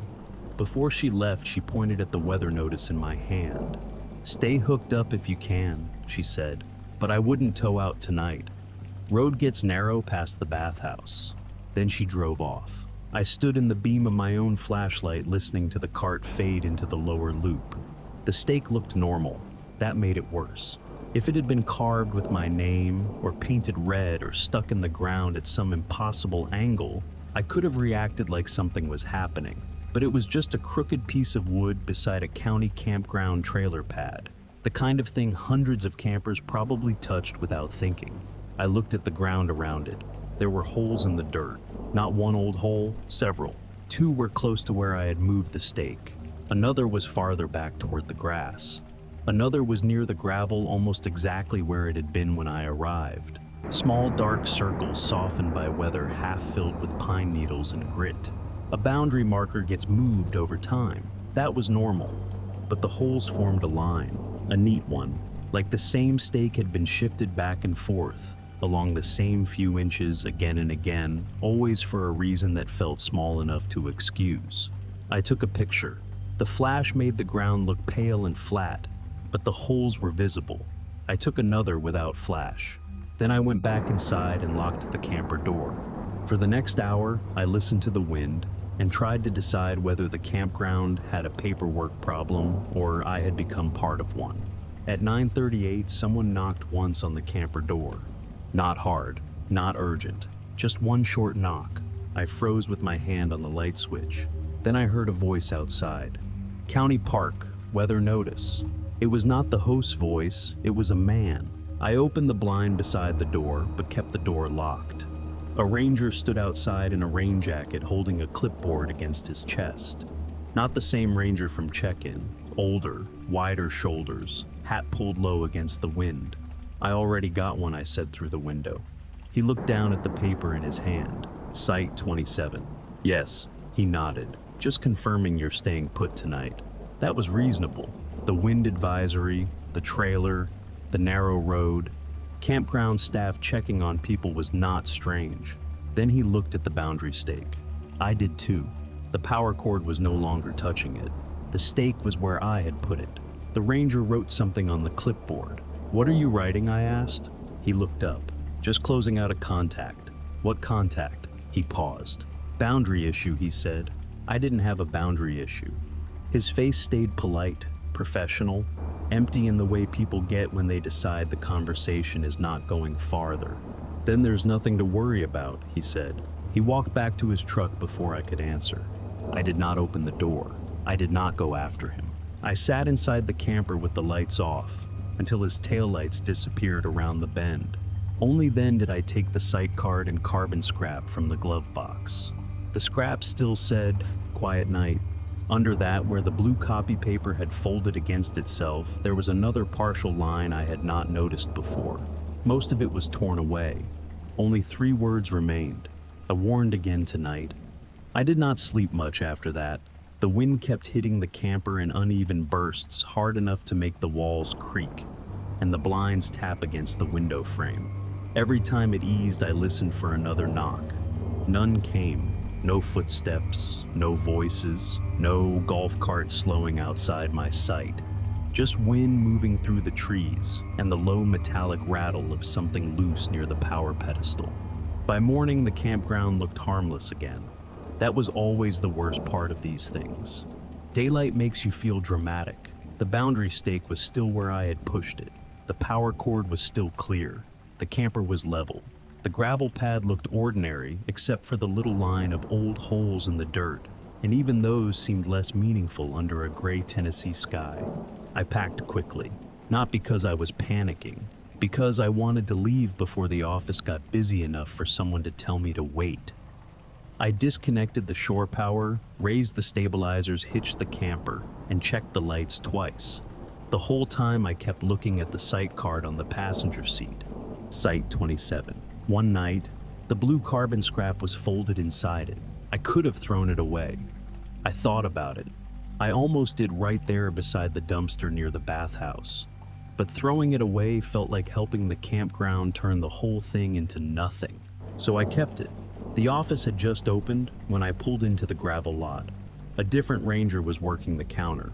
Older woman, short gray hair, reading glasses on a chain. She looked up from a county form and smiled the way people smile before they know why you are there. Checking out? Sort of. I put the site card on the counter, then the carbon scrap. Her smile weakened a little. I told her what I had seen the day before, the note behind the counter. Site 27, warned again. Appears confused about prior contact. I told her about the phrase stuck to my site card, the camp host mentioning a note, and the ranger who came by at night to close out a contact. I tried to keep it simple. The more details I added, the less believable I sounded. The ranger listened without interrupting. That did not make me feel better. It felt like she was waiting for me to finish a statement she had already heard before. When I stopped talking, she picked up the carbon scrap with 2 fingers. Only a few words were visible. Quiet night. I warned again tonight. She looked at the site card next, then typed something into the computer. I watched her face. It did not change much, but her hands paused once over the keyboard. Site 27 has had boundary issues, she said. With me, with campers. That's not what I asked. She took off her glasses and set them on the counter. Sometimes notes stay attached to a site longer than they should, especially if the issue keeps happening. But the note had my words on it. She looked at the carbon scrap again. That looks like part of an old contact sheet. Old from when? I can't say from this piece. It was a careful answer, not a lie exactly, a shape around one. I asked if I had been there before. She said, not under this reservation. That was not no. I felt something drop in my stomach. What does that mean? It means I can only see the current reservation. She slid the site card back to me, but kept the carbon scrap. I reached for it. She said I should keep this with the file. What file? Her expression became professional again. Closed. The site file. I wanted to argue. I wanted to ask for the manager, the county office, the ranger from the night before, anyone who could say plainly that this was just a clerical mistake. But outside the office window, my truck and camper were already hitched. The wind had died down. The road out was clear. Leaving was finally easy. So I left. For 3 days, nothing happened. No call from the park, no charge dispute, no email from the county. I started to feel the story shrinking into something I would eventually tell wrong on purpose just to make it sound less stupid. A weird note, a campground mix-up, staff who did not communicate, a boundary stake that had probably been moved by every camper who used that site. Then the adjustment receipt arrived. It came from the county park reservation system with a subject line that looked completely normal. Site 27 checkout adjustment. The amount was $0. No refund, no extra charge. Just an administrative receipt, the kind systems generate when someone edits a reservation after checkout. I opened the attached PDF. Most of it was boring. My name, my truck plate, Site 27, one night. Weather advisory noted, no damage assessed.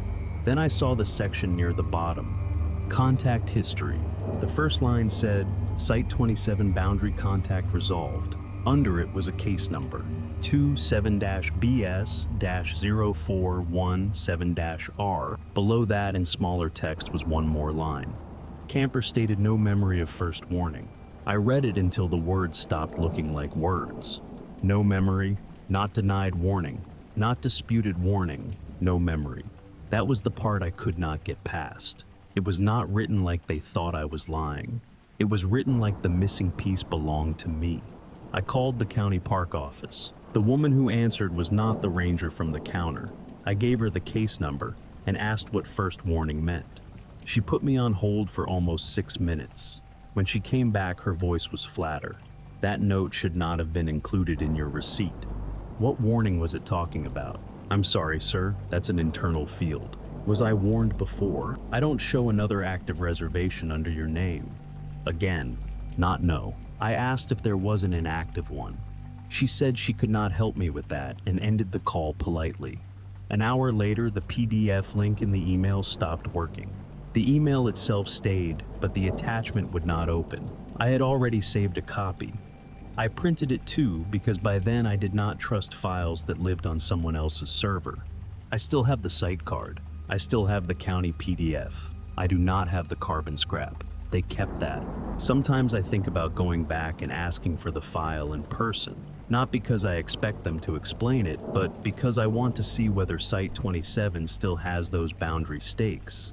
I want to know if the holes are still there, and I want to know how many times I moved them before I remembered the first warning.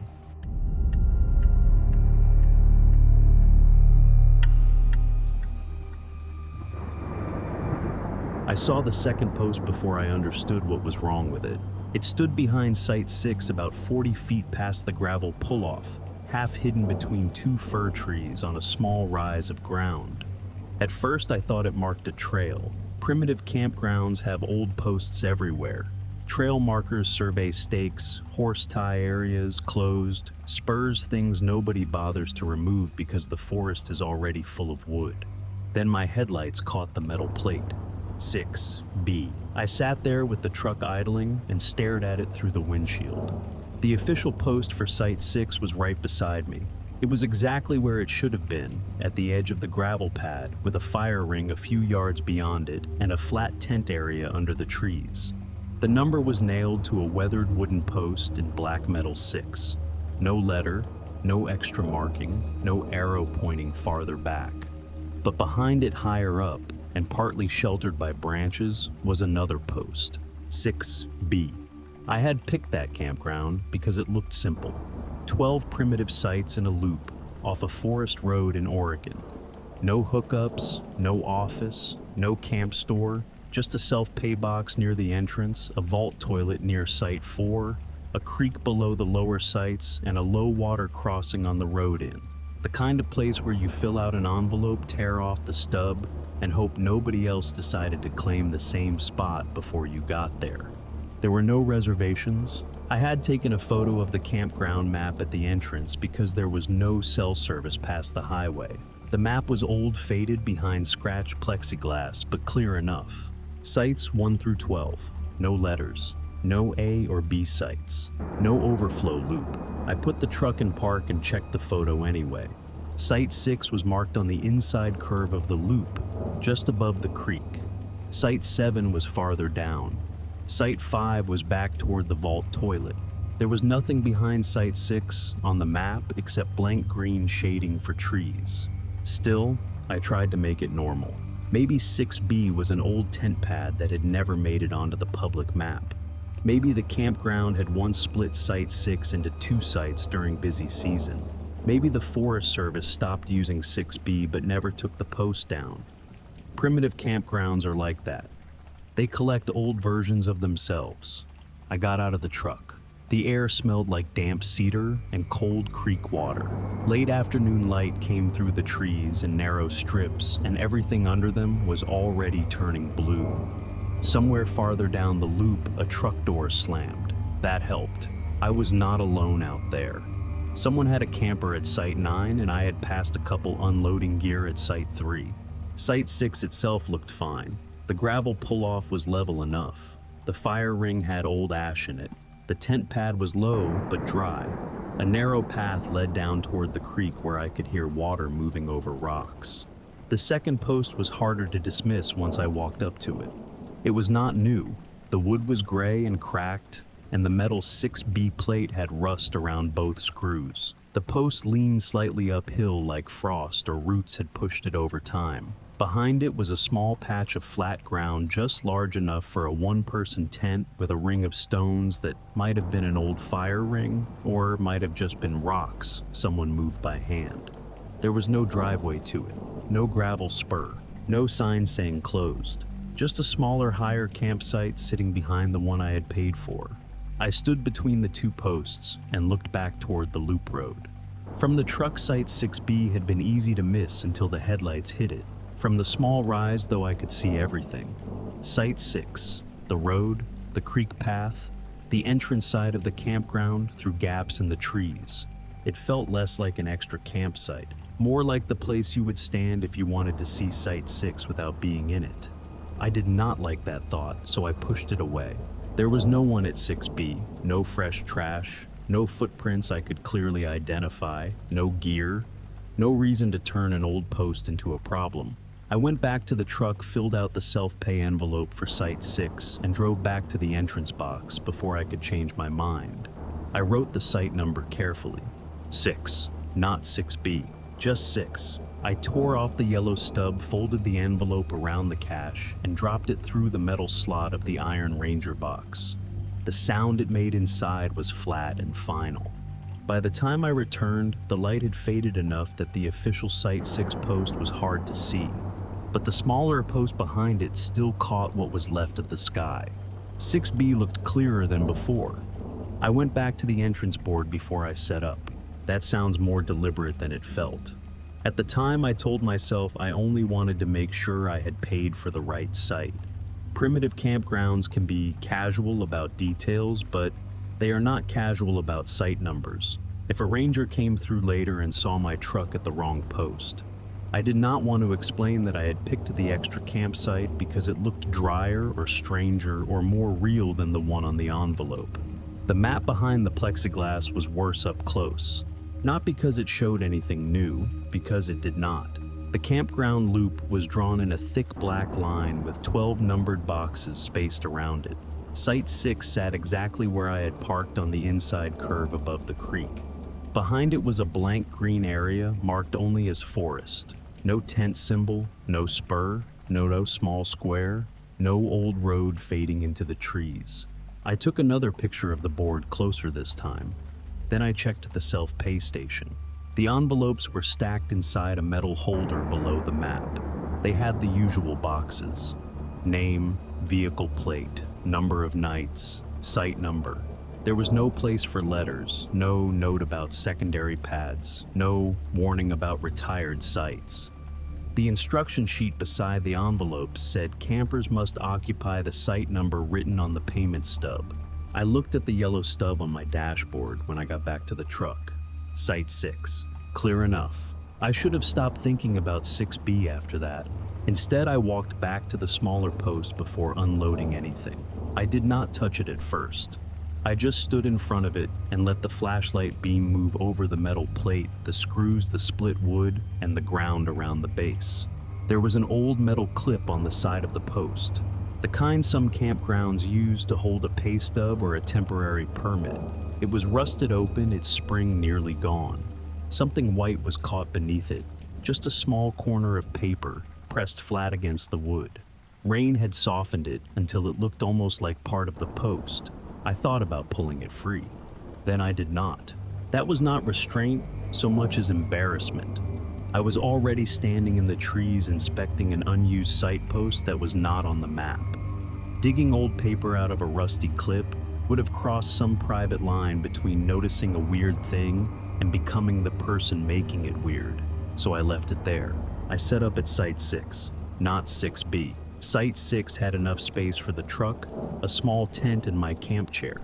I kept the tent close to the gravel because the lower ground near the creek looked soft. The air was colder down there, and I could hear the creek moving even when I tried not to listen to it. Not loud, just constant. The kind of sound that makes you aware of how much water is already around you before the rain starts. A couple at Site 3 walked by around dusk, carrying towels and a collapsible water jug. I asked them casually if they knew anything about the extra post behind Site 6. The man looked where I pointed, but did not walk over. Old site, maybe, he said. The woman said, "These forest campgrounds never take anything down." They both said it lightly. That helped. It made the whole thing feel like a local maintenance problem, not something I needed to keep staring at. A little later, a pickup rolled through the loop and stopped at Site 9. Someone opened a camper shell and started moving plastic bins under a tarp. Again, normal, human, boring.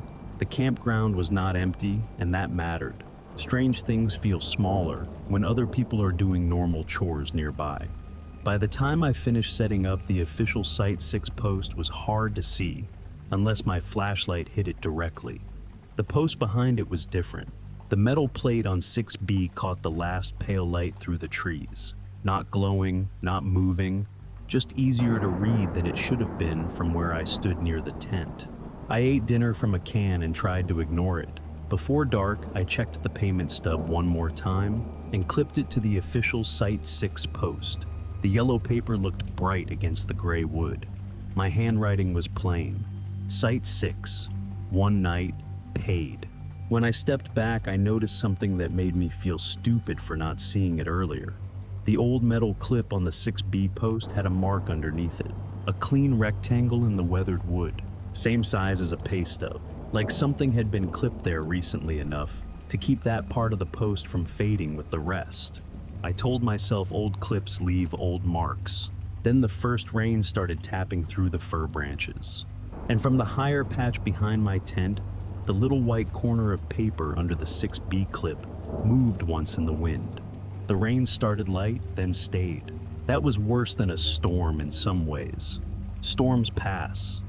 This kind of rain just settles in and makes every small problem bigger without ever giving you a moment that feels dramatic enough to act on. At first, it only darkened the gravel around the fire ring. Then it began running in thin lines through Site 6, following the lowest part of the pad toward the creek. I noticed it when I stepped out to move my camp chair under the tailgate. Water was sliding under the edge of the tent. Not much, just a shallow trickle, barely enough to move pine needles. But the tent pad was lower than it had looked in daylight, and the creek below the site had gotten louder. I stood there with my flashlight aimed at the ground, watching the water choose the exact place where my sleeping bag would be in another hour. I checked the weather on my phone out of habit. No signal. That made the campground feel smaller. I could stay where I was and hope the rain slowed, or I could pack everything into the truck and try to leave before the low water crossing got worse. Neither option felt good. The road out was narrow and unlit, and I had seen the crossing on the way in. Flat concrete, no railing creek water already close to the edges. In daylight, it had been fine. In the dark and rain with no signal, it felt like the kind of decision people explain badly afterward. So I drove down to look at it. I left the tent standing and took only the truck. The loop road was slick with wet needles. By the time I reached the entrance, rain was running across the headlights in white lines. The low water crossing was not flooded yet, but water covered the concrete in a thin sheet, moving fast enough to carry leaves over the edge. I stopped before it. I did not cross. Maybe I could have made it, probably even. But that was not the same as smart. If the water rose while I was on the wrong side, I would have left the tent and most of my gear behind. If the truck slipped, nobody was close enough to help quickly. I backed up and returned to Site 6. The water under the tent had spread. That was when I looked at 6B again. The higher pad behind Site 6 was still dry. The small flat patch under the post had not collected water at all. Rain hit the ground there and disappeared into dark soil instead of running across it. The old stone ring sat above the slope like it had been placed exactly where the drainage stopped. I did not want to move up there. I want that understood. I did not move because I was curious about the post. I did not move because I wanted to prove anything. I moved because Site 6 was getting wet. The crossing was getting worse, and the only dry ground nearby was 40 feet behind me, under a number the map said did not exist. I pulled the tent stakes fast and dragged the whole thing uphill, half collapsed like an idiot trying to move a wounded animal. The rain had already soaked the rainfly. Mud stuck to the tent corners. Twice I looked back toward the official Site 6 post as if I expected someone to object. No one did. The couple at Site 3 had gone quiet. Site 9 had a lantern glowing under a tarp, but nobody came out. The whole campground had retreated into vehicles and tents, and the soft, constant sound of rain. At 6B, the ground was firmer than it should have been. My stakes went in hard. Not impossible. Just resistant, like the pad had been packed down over years instead of abandoned. When I pushed the final stake into the back corner, the metal struck something under the dirt with a dull click. I stopped. Then I told myself it was a rock. There are always rocks. I tied the last line, shoved my wet gear inside, and stood under the trees for a moment with my flashlight on the post. 6B. The number looked old. The site looked old. The ground under my boots felt used. Behind me, water continued running through Site 6. In front of me, the higher pad stayed dry. I found the strip after midnight, not because I was looking for it. The rain had slowed enough that I could hear individual drops falling from the fir branches onto the tent. That was somehow worse than steady rain. Every sound became separate. Every drip had a place. I needed the bathroom, and the vault toilet was back near Site 4. I did not want to walk there in the dark, but I also did not want to stay awake for the rest of the night thinking about it. So, I put on my boots, took my flashlight, and stepped out. Site 6 was still wet. Water ran through the gravel pad in two thin streams, now one cutting under where my tent had been, the other following the tire ruts toward the creek. My yellow payment stub was still clipped to the official Site 6 post, limp from moisture but readable. Site 6. Paid. I walked past it and stopped it at the 6B post without meaning to. The little white corner of paper under the rusted clip was gone. I told myself the wind had taken it. That was reasonable. It had been barely attached. Wet paper tears easily. There was nothing strange about an old scrap finally coming loose in rain. Then my flashlight caught something below the metal plate. A thin piece of burned wood was wedged between the post and the bottom screw. It looked like a strip shaved from an older sign or marker. One side was blackened. The other had shallow carved letters partly hidden behind the edge of the 6B plate. I leaned closer. Only the end of the word was visible. Lowe. My last name is Holloway. I stood there for a long time with the flashlight shaking in my hand. It was not my full name. That mattered. It gave me room to breathe. Holloway is not rare enough to prove anything by itself. Someone else could have carved it years ago. Maintenance could have reused a piece of old campsite wood. The plate could have been screwed over part of another name without anyone noticing. All of that was possible. None of it made me feel better. I took a picture, then another one with the flash off. The letters showed better in the second photo. Not clearer exactly, more real. The burned edge, the screw, the plate, and those 5 letters at the end of the wood strip. Lowe. I did not touch it.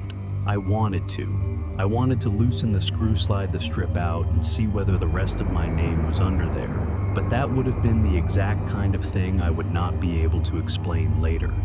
I had already moved my tent onto an unofficial site. I was not about to start taking apart a Forest Service post at midnight. So I backed away. On the way to the vault toilet, I kept thinking about the payment stub. When I came back, I checked it. The yellow stub on Site 6 had softened in the rain. My handwriting had bled a little where I wrote the site number. The number was still a 6, but the wet ink had pulled right at the edge of the box, forming a small dark mark beside it. Not a letter, not really, but in the beam of my flashlight with the rain on the paper and the second post behind me, it looked too close to 6B. I unclipped the stub and put it in the truck. That was the first thing I did that night that felt like evidence. By morning, the rain had stopped. The campground looked smaller in gray light, less strange, less private. Site 3 had smoke coming from a small stove under a tarp. Someone at Site 9 was shaking water off a ground sheet. The creek still sounded high, but it no longer sounded like it was climbing toward me. I packed fast. I did not make coffee.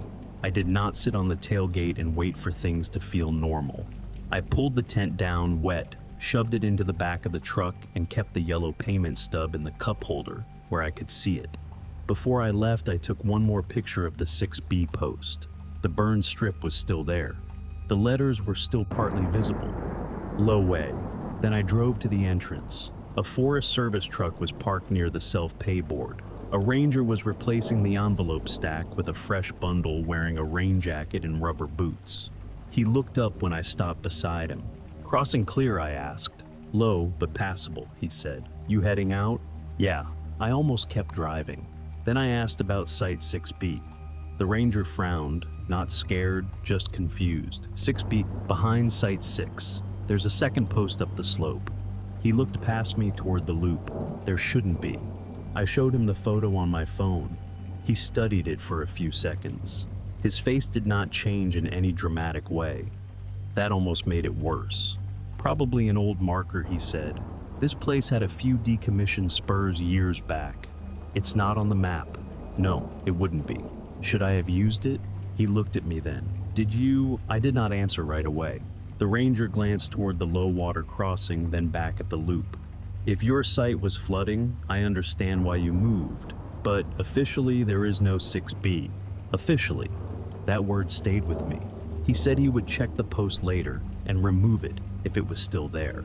I thanked him because I did not know what else to say. Then I drove across the low water crossing while the creek pushed brown water over the concrete in a thin, fast sheet. I made it out fine. For 4 days, nothing happened. Then the charge appeared on my card. It was small, $12, the kind of amount I might have missed if I had not been watching that account. The merchant name was the same forest campground contractor listed on the self-pay board. The description said, late checkout adjustment, site 6B. I stared at it longer than I want to admit. I had left early. There was no checkout booth. No ranger had taken my name. I had paid cash in an envelope for site 6. The only thing connected to my card was the temporary hold from the campground contractor's online donation page, where I had bought a regional pass months earlier. I disputed the charge. The bank removed it. That should have been the end. A week later, I received a PDF notice by email. The subject line said, Manual Site Use Correction. The form was plain, gray header, Forest Service logo, my name, my vehicle plate, campground location, date of stay. Near the bottom under adjustment notes it said, Original Site 6, Adjusted Site 6B, Reason Camper relocated during high water, Status unresolved. I called the Ranger District office. The woman who answered sounded tired before I even finished explaining. I gave her the notice number.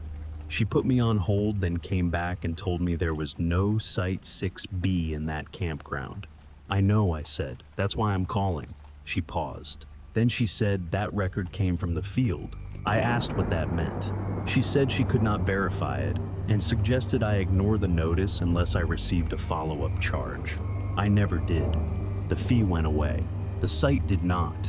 I still have the photos, the post, the plate, the burn strip under the screw, 5 letters from my last name half hidden by a number the campground says was never there.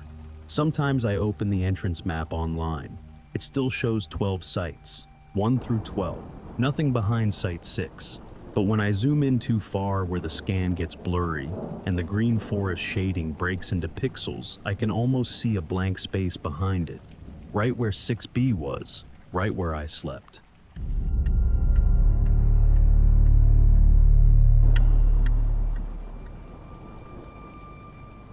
The first receipt said Site 17. That would not have bothered me if I had been staying at Site 17, but I was not. I was in Site 19, 2 bends farther down the loop at the edge of a reopened state forest campground that still smelled like wet paint and cut pine. The campground had only been open again for a month. That was what the notice board said at the entrance. The lower loop had been closed for storm damage, bridge repair, and bathhouse work. Now the posts were freshly painted, the gravel pads looked newly spread, and the bathhouse lights were too bright against the old trees. Everything had that uncomfortable half-new look. Clean signs on old wood, fresh numbers on posts that had clearly been there for years. I checked in with the camp host near the entrance. He had a small trailer beside the firewood kiosk and a folding table under an awning. He gave me a campground map circled Site 19 and reminded me about the firewood rule. Local wood only, he said. We're strict about it now, I understood. Most campgrounds are. Bugs, beetles, fungus, all the things you are not supposed to move across state lines. I had not brought any wood with me for that exact reason. The kiosk had bundles stacked in orange plastic mesh, each one with a printed tag stapled to the end. The sign above them said, "Local firewood only tracked by site number." That seemed normal, a little more official than I expected, but normal. I bought one bundle with cash. The host was talking to another camper, so I picked up the top bundle, dropped the money into the box, and carried it back to my site. I did not look at the tag until I set it down beside the fire ring. Campground firewood. Date correct. Time close enough. Site 17. I stood there with one hand still on the bundle and looked up at my site post. 19. The number was painted clean and white on dark wood. There was no way to confuse it with 17. Site 17 was back toward the entrance, tucked between two RV pads with a better view of the road. I had driven past it less than 10 minutes earlier. At first I was only annoyed. A wrong tag on a firewood bundle is not a warning. It is not even unusual. Someone probably grabbed the wrong bundle and put it back. The vendor might have printed tags in batches.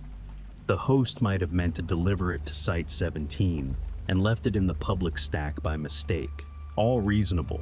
I almost used it without thinking more. Then I imagined the host coming around later, seeing a Site 17 tag at Site 19, and asking why I had someone else's wood. I was tired, but not tired enough to invite a pointless campground conversation. So, I tore the tag off and folded it into my cup holder. I would show it to him later if I needed to. Site 19 itself was quiet and ordinary. It had a new picnic table, a steel fire ring, and a short path behind it, leading toward a narrow creek. A few other campers were scattered through the loop. Someone at Site 12 was leveling a small trailer. A family at Site 21 had a dog tied near their cooler. Nothing about the place felt empty enough to be dangerous. That helped. I set up my tent, unloaded the cooler, and started breaking the firewood down with a hatchet. The wood was dry, kiln cut, and wrapped too neatly to feel like anything strange could be attached to it. It was just campground wood. Overpriced, clean, and split small enough for tourists. By the time I had a small fire going, the sky had turned dark blue through the trees. I reached into the cup holder for the receipt tag, mostly to check whether I had misread it. I had not. Site 17. Under that in smaller print was a line I had missed the first time. Return customer. I read it twice. Then I looked back at the host trailer near the entrance, its porch light glowing warm between the trees. I had never been to that campground before. I took the tag back to the kiosk before the fire really caught. That was the practical thing to do. If the bundle had been meant for Site 17, I could leave the tag with the host, buy another one, and be done with it. I did not want to spend my first hour at a campground building a mystery out of a bad firewood receipt. The host was still under his awning, writing something on a clipboard beside the cash box. His trailer porch light made the kiosk look warmer than the rest of the loop. A small radio played low from inside the open trailer door, and a dog I had not seen earlier was asleep on a rug near the steps. I held up the tag. I think this was printed for the wrong site. He took it from me and looked at the number. 17, he said. I'm in 19. That happens sometimes. He said it too casually for me to feel alarmed. He turned the tag over, checked the date, then handed it back. Vendor prints these in batches. Sometimes they get stacked wrong. You paid right cash in the box, then you're fine. I almost left it there. Then I pointed to the smaller line near the bottom. What does return customer mean? The host leaned closer. His face changed a little, but not enough to become frightening. More like he had noticed an annoying problem he might have to explain to someone later. Probably old account language, he said. The contractor uses the same system at a bunch of state sites. I've never been here. Doesn't always mean here. That was a reasonable answer. Too reasonable, maybe. Campgrounds share vendors. Vendors reuse software. Software carries old fields nobody bothers to remove because they do not hurt anything most of the time. The host glanced toward the lower loop. You want to swap it out? I said yes. He let me take a second bundle from the back stack instead of the public pile. He made a mark on his clipboard, then tore the tag halfway loose before handing the bundle over. This one should be yours.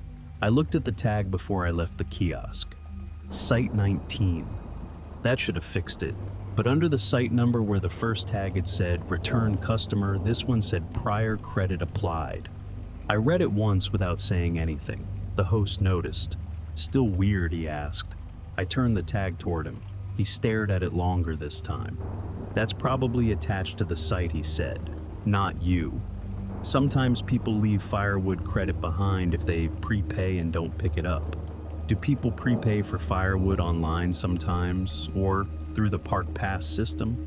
I had bought a regional pass months earlier through the state website, not for that campground specifically. Just a general pass I kept on my windshield, because I use state forest areas enough to make it worth it. For a moment, that gave me another explanation. Maybe my card plate or pass number pulled something into the vendor system wrong. I wanted that to be enough. Then the host said, mostly to himself, "Still lower loop only reopened last month." He did not mean it as a warning. I could tell by the way he immediately looked like he wished he had not said it out loud. "What does that mean?" I asked. "Nothing. Just that there shouldn't be much old credit tied to those sites yet." He folded the loose edge of the tag back against the bundle and pressed the staple down with his thumb. "Use it. If there's a duplicate charge, I'll fix it in the morning."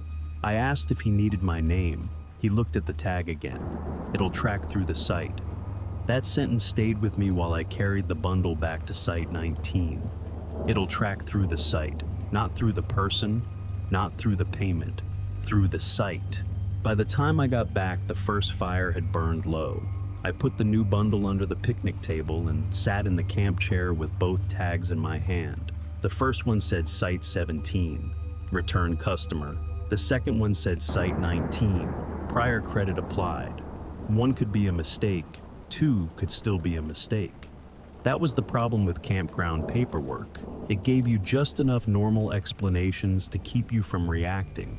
Bad printer, shared contractor, old credit, wrong stack, reopened loop, site tracking. Every answer sounded dull enough to be true. I put both tags in the glove box. Then I added 2 pieces of wood to the fire and watched the flames take them. For a few minutes, I felt better. Then one corner of the second tag, still stapled to the orange mesh, curled in the heat from the fire ring. A small line of text appeared along the bottom edge where the paper had been folded under itself. Not a full sentence, just 2 words. Return status. The temperature dropped faster than I expected. By 9:30, the creek behind Site 19 had turned into a strip of cold air that moved through the trees and under my jacket. The fire was still alive, but the first bundle had burned down quicker than it should have. Kiln-dried campground wood does that. It catches fast, looks good for a while, then disappears into thin orange coals. I tried to ignore it. I had a sleeping bag in the tent, a dry hoodie in the truck, and no real reason to sit outside much longer. But the bathhouse lights were still on. The fear made the site feel less empty, and I wanted 1 more hour before crawling into a tent that smelled like nylon and damp leaves. That was not a brave decision. It was just normal camping. The host trailer was dark when I walked back toward the kiosk. His porch light was still on, but the awning table had been folded up, and the dog was gone from the rug. A small sign had been clipped to the cash box, "After hours firewood pickup."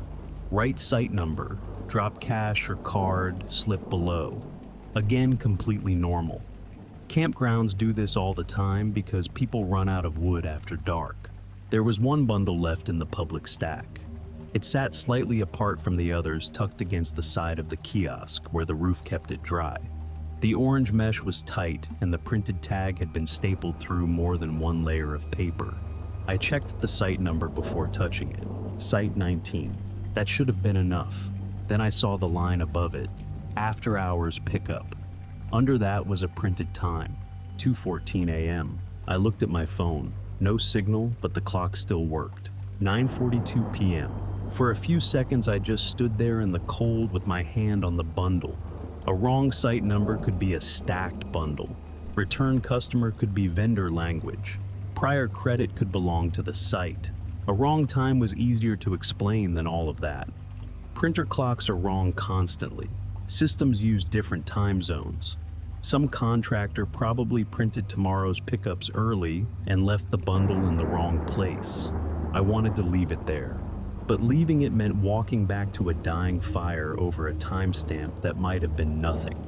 Waking the host over it would have sounded ridiculous. Driving out was not even on the table. The road was dark, the campground was quiet, and the only thing actually wrong was a piece of paper. So I dropped cash into the box and took the bundle. On the way back to Site 19, the tag scraped against my jacket. I looked down and noticed another line near the bottom half, hidden under the staple. Held for return. I stopped under the trees. The words were not dramatic. That almost made them worse. They looked like inventory language. Boring. Official. The kind of phrase no one questions because it was written by a system instead of a person. Back at the site, the fire had settled into red coals. I set the bundle beside the ring and pulled the tag loose before opening the mesh. The paper tore unevenly, leaving a second thin layer underneath, but I did not look at it yet. I was too cold, too tired, and too ready to make the fire normal again. I added 2 pieces of wood. They caught quickly. When I leaned closer to push one log into the center, I saw something in the ash from the first bundle. A small piece of burned tag had curled against the inside of the fire ring, black around the edges, but not gone. Only 2 words were still readable. After closing, I did not pick it up. I just watched the new wood burn above it, and for the first time that night, the fire did not make the site feel safer. I did not sleep after seeing those words in the ash. I tried. I got into the tent, took my boots off, and zipped myself inside like that would make the night smaller. But the fire kept throwing weak orange light against the tent wall, and every few minutes I looked toward it through the mesh screen. I could still see the bundle beside the ring, the one from the after-hours kiosk, the one with the tag that said 2:14 a.m. when it was not even 10. After a while, I got tired of pretending I was not going to check it. The tag had torn when I pulled it loose earlier. I had only removed the top layer, the part that said Site 19 and After Hours Pickup. Under it was a thinner sheet stuck to the mesh by the staple.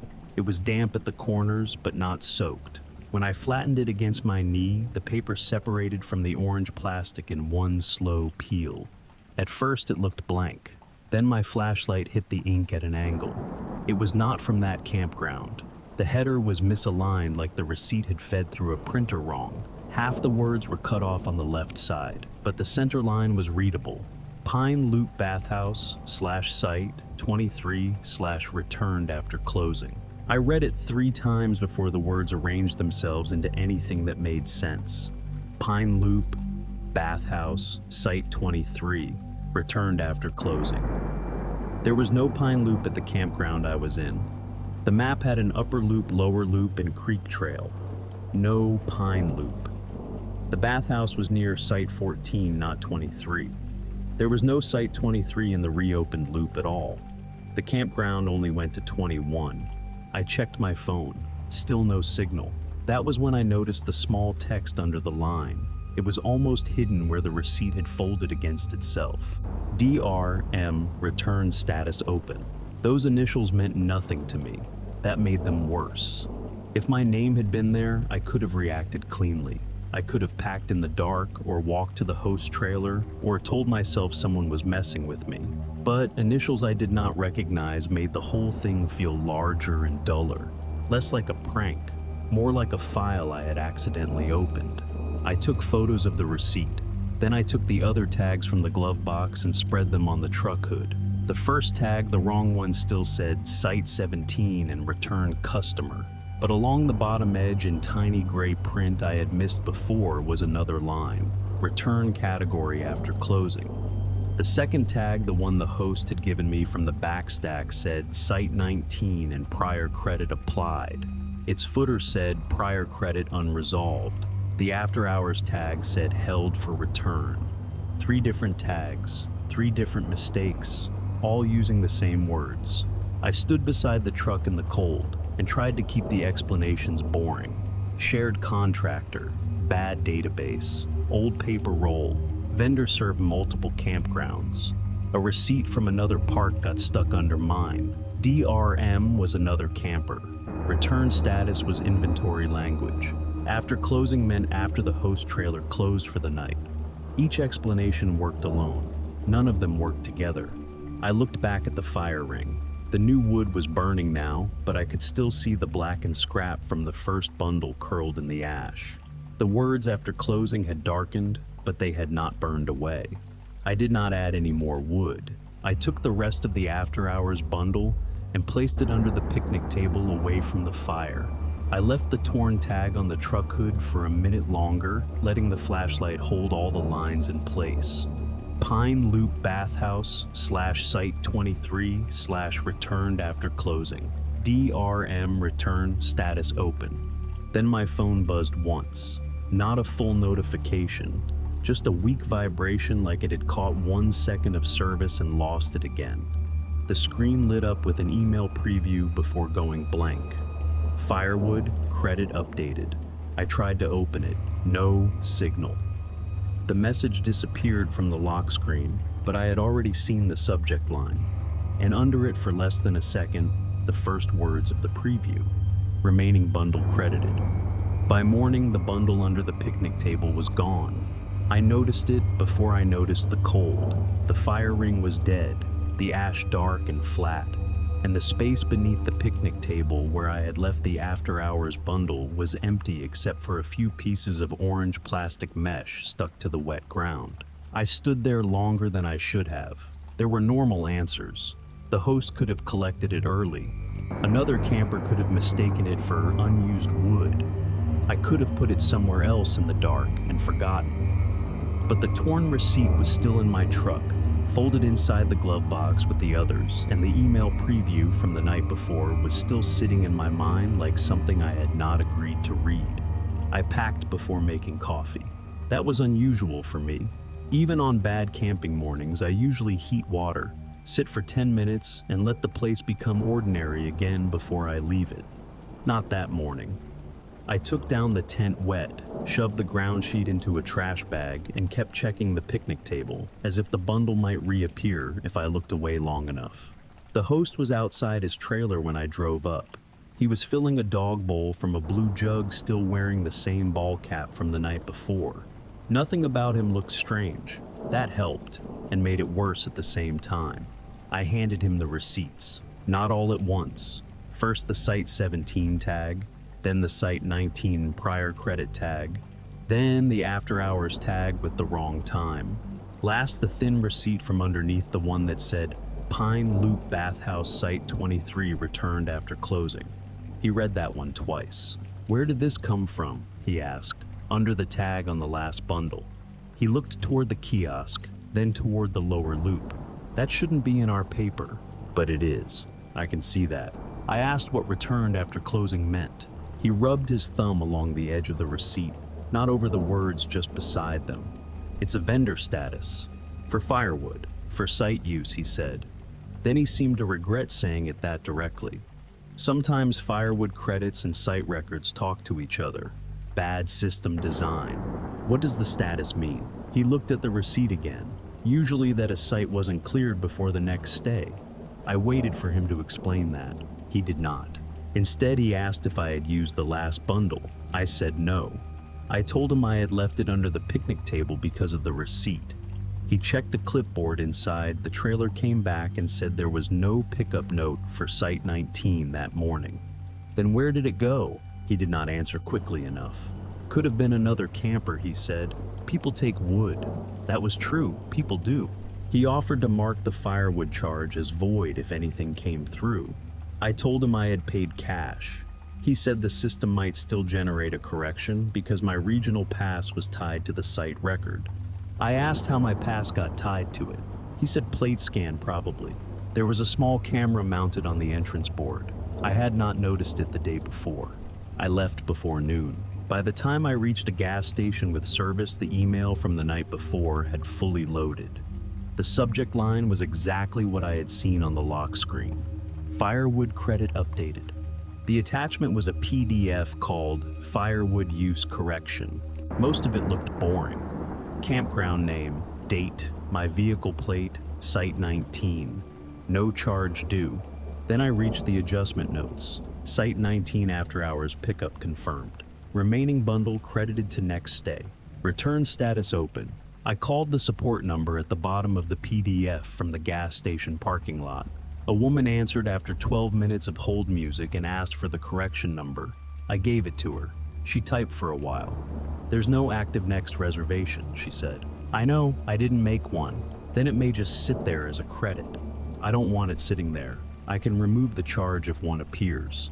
"There is no charge. I want the status removed." Another pause. "I can submit a note. Can you remove it?" Her voice changed in the small way customer service voices change when they stop reading from the easy part of the screen. "We can remove the charge," she said, "but not the return status." I asked why. She said that is tied to the site history. I looked at the printed receipt on the passenger seat. Site 19.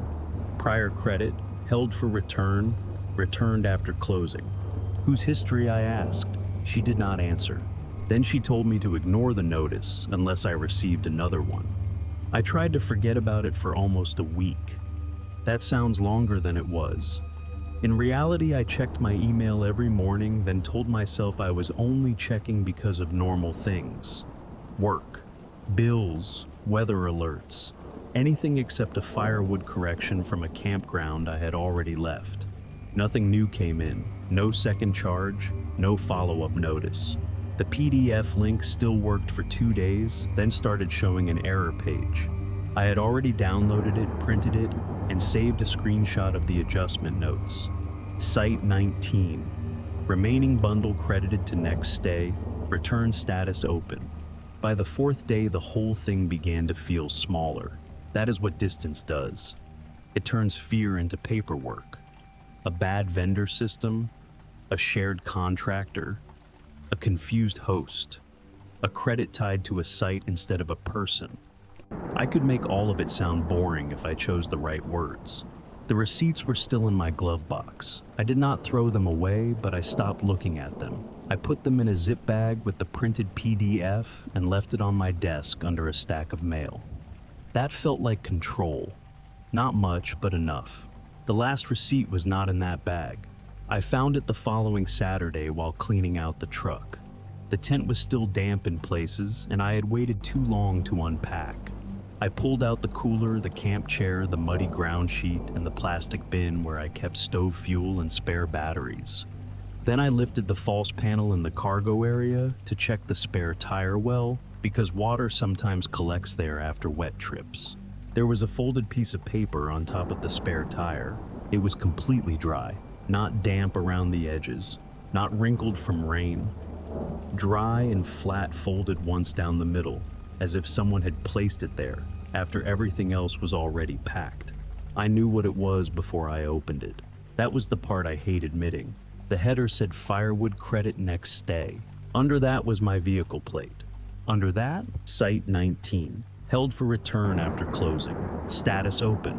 I sat on the edge of the truck with the cargo hatch above me and read those lines until the garage light clicked off. I had to wave my arm to turn it back on.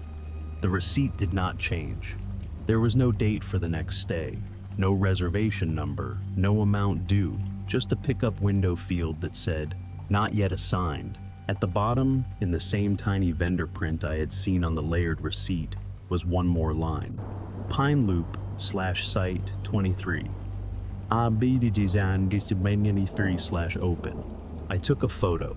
Then I put the receipt in the zip bag with the others, even though I knew it did not belong with them.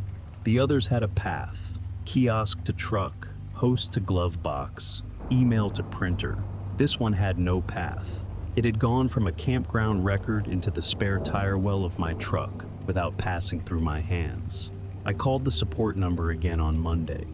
This time, the woman on the phone could not find the correction number. She could not find the PDF.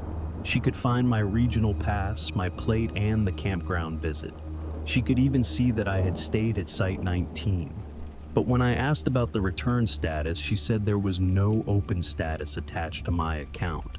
Then why do I have a receipt that says it is open? She paused. Sir, firewood credits are not account-level records. What are they? Site-level records. I almost asked whose site. I did not, because I already knew the answer she was going to give me. Not mine, not anyone's, just the site. I still have the receipt from the spare tire well. It is the only one that has not faded. The ink on the others has gone gray at the edges, and the thermal paper is starting to curl. But that last one still looks new. I used to think after closing meant a time of night. Now I do not think it means time at all. I think it is a status, and mine is still open. If you made it to the end, thank you for listening. If one of these stories stayed with you, leave a comment and tell me which one felt the most real. A like and subscription may also help the channel keep going. And remember, sometimes the strangest records are the ones that say you came back.